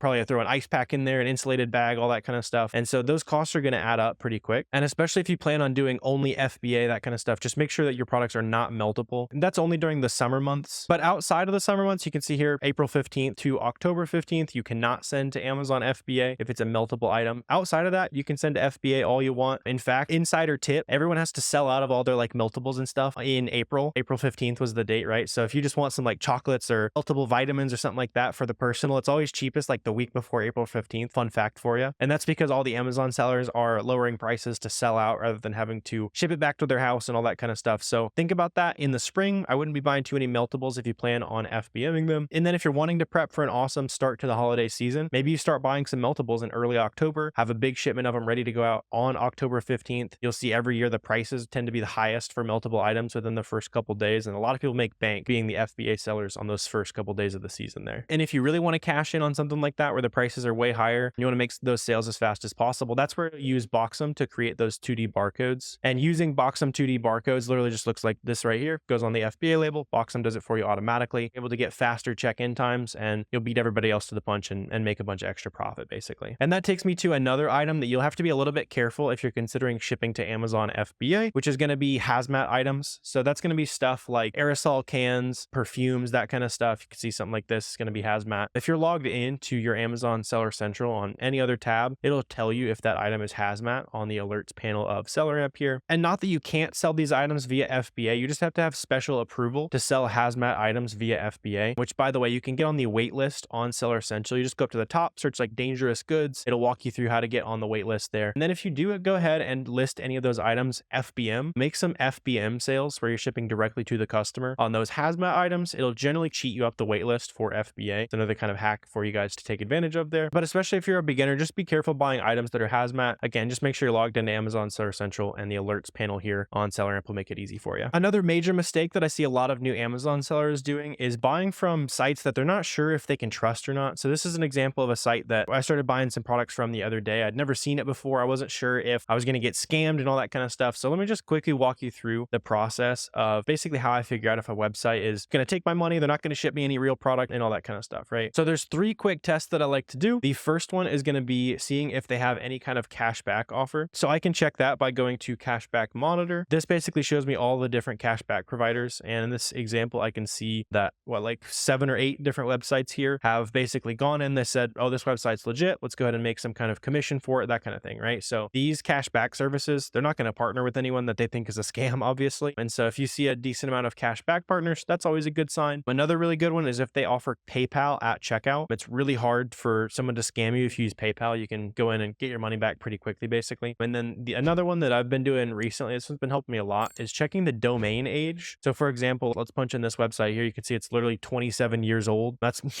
probably going to be a pretty trustworthy website here in that case. I wouldn't only go off of domain age because obviously a lot can change on a website and that kind of stuff. But I had a student recently send me a website. They weren't sure if it was real. I punched in right here, it was like 4 days old or something. I was like, I probably want to avoid that. At the very least, let's see if they can make some sales and that kind of stuff. We don't want to be their guinea pig. And they also weren't accepting any cash back. They didn't have PayPal. So it just seemed pretty sketchy overall. So with all that in mind, you know how to avoid mistakes that could potentially cost you thousands of dollars selling on Amazon. Again, if you want that full list of everything that I check before I buy a good product, I'll leave it down below. You can check it out. It's a free PDF. So at this point, product sourcing should be making way more sense. You can go and implement all these skills into your business today. If you have any questions at all about the product sourcing stuff that we've talked about so far, drop it in the comment section. But now that we have all these winning products, we need to talk about the actual nitty gritty. How do we get these products shipped off to Amazon as fast as possible, actually get them selling at Amazon? Let's cover the process of creating an Amazon FBA shipment so that they can start doing the work of selling to the customers for us. To do that, let's start by breaking down the basic supplies that you'll need, and then we'll walk through the entire shipment creation process. So the first thing you'll need to start shipping into Amazon is a printer. If you can swing it from the jump, go ahead and just get a Rollo label printer or a Dymo label printer. This will make the process a lot easier, but if you just want to use your standard at-home printer, you can do that as well. Your supplies list will just be a little bit different. You're also going to need a couple basic labels. So 4x6 labels are what you need. You can buy these on Amazon, or you can also get these free from UPS if you have a UPS account, which is free to create. If you didn't want to get the label printer, then you'll just go ahead and get half sheet labels, and these will work with your standard at-home printer. On top of those labels, you'll also need FN SKU labels. These are the labels that we're going to actually put on each individual product that we're sending into Amazon FBA. You can just search FN SKU labels, 2x1 labels, or labels that are slightly larger than that. Those will all work for these shipments, or if you're using an at-home printer, this is the sizing. It's called a 30-up label sheet that will work with your standard at-home printer. On top of that, you also need a shipping scale. Just make sure that the shipping scale can measure at least 50 pounds. That's the weight that we're going to be putting most of our FBA boxes to. And then as far as boxes, I've always found success just buying boxes from Walmart, Lowe's, Home Depot. They're relatively affordable, and unless you're doing massive scale right away, going to a direct local box supplier isn't really going to save you enough money to be worth it. On top of that, you're also going to need a tape and a tape gun, obviously, to make sure your stuff makes it to Amazon safely. That should be fairly self-explanatory. And then we'll also want to use Boxem, and this is the tool that we'll actually use to create Amazon FBA shipments, get our items checked in at Amazon faster, and be able to track profit. And we'll go ahead and jump into the entire step-by-step process of using this to create a shipment. Once you've grabbed your free trial of Boxem, this is what the dashboard is going to look like. It's going to show you all of the sales you're making, the profit, all that good stuff. It's going to track the business as you go, basically. And then to start listing products on Amazon, we're going to go to inventory and then list FBA. Then we're going to start searching the products that we've already sourced profitably to sell on Amazon. If you don't know how to source products, there's plenty of videos here on the channel, but let's just go ahead and say you're selling 32 degrees item, right? You can search by title, or what's usually easier is to search by ASIN. And that's what I'm going to use to list that Pokemon toy that I showed you right at the beginning. So let's go ahead and add a new SKU for that. We can fill out any relevant information that we want for this item as well, including our supplier, the date we purchased it, and then whatever information you put in there can be turned into a custom SKU, which is going to store all that information, which makes it a lot easier to see where you bought it from, what your price was, makes repricing easier, just managing your inventory a little bit easier when you can see lots of information in your actual SKU rather than just letting it be random numbers. So let's go ahead and add that listing right there. And then just so you can see how it works when we have multiple different items, I'm going to list another item on this batch. So I added another product that I found at my local retail store the other day, recorded the cost, where I bought it, date supplied, and then also on this item, since it's a food item, we'll go ahead and add an expiration date, go ahead and add that listing right there. And then we just go ahead and press submit FBA listings. And then once this is complete, we're going to be able to actually add these items to a shipment. So you can see this one was active right away. This one can take up to 15 minutes to create a new SKU for your store. That's just Amazon's new requirement for making shipments. After those items show active in the list FBA flow, go ahead and press create a shipment. And now we're going to be able to start the actual shipment creation process by entering your shipment name, the fulfillment type. So obviously we're talking about FBA today, but you can also do FBM, so you can track your costs and profit and all that good stuff with Boxem as well. Set your ship from address to wherever you're shipping it from. And then also down here, make sure you activate 2D barcodes within Boxem as well. This is an extra barcode that we'll talk about in more detail in a second, but this basically adds an extra barcode onto your box labels. And for my business and many other Boxem users, we're seeing check-in times at least a couple days faster on average. So that's really big for your cash flow, and it's a no-brainer. Also, go ahead and set up the autofill list price. This will automatically change the price based on whatever the current price is. This is helpful so that as you're listing your inventory and it checks in at Amazon, the price doesn't go up and then you accidentally sell it cheaper than you should have. You can always lower the price down to meet where the current sales are at, rather than accidentally selling it way too cheap. So I like to list 25% above the buy box. I'd also recommend turning on auto print FN SKU labels. This is going to automatically print the labels when you add them to your box. This is basically going to save you some time in the box creation process. We'll jump into that here in a second. I'm going to leave it off just so you can see how the manual review process works. And then I'm also always going to store as much data as possible within Boxum. So my buy cost, supplier, the date purchased. That's just going to help me make better data-driven decisions about what's actually working in my Amazon business. So with that in mind, let's go ahead and create our shipment right there. And we can go ahead and start adding these products to our batch. So right here, we can see that SKU that we just created. Let's go ahead and add that to our batch here. I'm going to say we have 20 of these just so you guys can see how it works when we have multiple items to list. And then down here, when we created a SKU, we actually created something that we can restock over and over again. So we do need to punch in the expiration date of this specific batch that we're shipping into Amazon. So I'll go ahead and punch that in again. In this case, it's a liquid. So we're going to go ahead and set it as a liquid. And then we also need to set the prep and label owner. This is basically deciding who is going to do the labeling of the item. And in this case, since it's a liquid, who's going to be doing the extra prep, like sealing the cap and that kind of stuff, right? So let's go ahead and add this to our shipment. Change the label or prep owner as you see fit. Just keep in mind that Amazon will charge extra fees if you have them do it. Let's also go ahead and add the other product that we added to our batch. Let's say we have 20 of these as well, and fill out all the other information again. Down here at the bottom, this is much simpler. Obviously, a lot of your products aren't going to have an expiration date. They're not going to be any kind of special prep category, but just keep in mind that if it's things like sharp objects or, baby items or fragile glass items, just go ahead and mark that there. That way, Boxum can help you know what prep is required by Amazon when you're actually sending these items in. Let's go ahead and add this to our shipment as well, though, and then go ahead and press continue. And by the way, if you want to add 1,000 items to your batch, you can. If you want to add one item to your batch, you can. Add as many products as you want, and then go ahead and press continue. At this step in the process, we're going to go ahead and start adding products into our actual boxes so we can ship them off to Amazon FBA. To do that, I like using the bulk assign feature. So in this case, I'm going to say that I want to add all 20 of these to one box. I can punch all that information in here. I can set the dimensions that this box actually is, how much it weighs. So I'm just going to go ahead and input some sample values here. Go ahead and save. Obviously, you'll go ahead and whip out the tape measure, put it on the scale, that kind of thing, so you know what's actually going on there. And then we can also see on the prep instructions which specific requirements are actually needed for this product. So obviously a toy, way less needy. All we have to do is put the FN SKU label on there. I'll show you how that works. For stuff like syrup here, since it's a liquid, we'd want to go ahead and add this into poly bags. If you don't already have some of these poly bags, you can just get them on Amazon. That's where I get the majority of mine. You can see, just make sure they have the suffocation warning on here, and they're relatively cheap per unit. You can see these are like 4 cents a unit. So we just go ahead and take those products that we want to ship into Amazon, slide them down inside the poly bag, and then after we put them in the poly bag, that's when we'll go ahead and print out our FN SKU label. Again, if you have this auto printing when you add to the box, it saves you some clicks.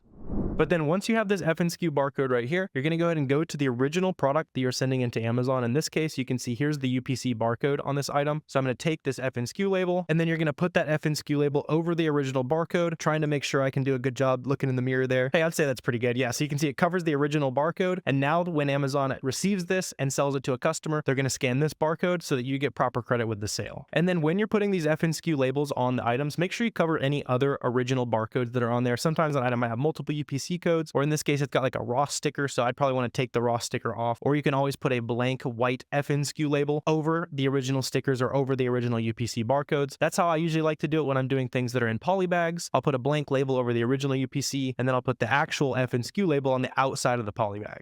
Now that all these syrups are assigned to a box, let's go ahead and assign all the Pokemon toys to a box. To do that, we can either create a new box instantly using the bulk assign feature, or if there's still plenty of weight and space left in your box, you can go ahead and assign them manually into the box. In this case, if we wanted to put all 20 of those in this box, we could do that right there. Just so you can see how the process works, we have multiple boxes. I'm just going to go ahead and bulk assign and create another identical box with the same dimensions and weight. And by the way, when it comes to actually printing out these FN SKU barcode labels, make sure you've downloaded Boxum Print on your printer. And by the way, when it comes to actually printing out these FN SKU labels, make sure that you start by downloading the Boxum Print software, which you can see in the printer settings. And then you'll go ahead and select which printer items are shipping out. And then you'll go ahead and select which printer you want to use, which label size you're using, and customize any of the extra information you want. This is also where you'll go ahead and enable 30 up labels if you're just using your standard at-home printer. But once you've got all of your products assigned to boxes and FN SKU labeled placed down inside the box, you're good to continue on to the next step. Once that's complete, Boxum is going to generate 3 different options for how we can get this product shipped out, and it's going to vary in terms of how far the shipments go and what placement fees are involved in shipping that item out. So like you can see here, placement fees are the price that we pay Amazon to choose which warehouse we want products to go to. These fees can be avoided started if you have 5 identical boxes going to 5 different destinations. Typically, unless you're doing private label or wholesale in massive bulk, it's going to be pretty difficult to orient. Just keep in mind that you can try to optimize your shipments that way. I personally don't dedicate a lot of effort to that, especially now that we can see multiple different options. And in this case, I can see that California is my cheapest shipping option, and I can ship 80 pounds of products to California for $50.60. So since it's still about 60 cents per pound, I'm pretty happy with that. Other times though, you might see a further away destination with lower placement fees, having an overall cheaper shipping option. So do keep that in mind and make sure you just quickly check and see if any of these are the cheapest option, even if they're not the closest option. In this case, this $50 shipment is my cheapest, so I'm going to go ahead and continue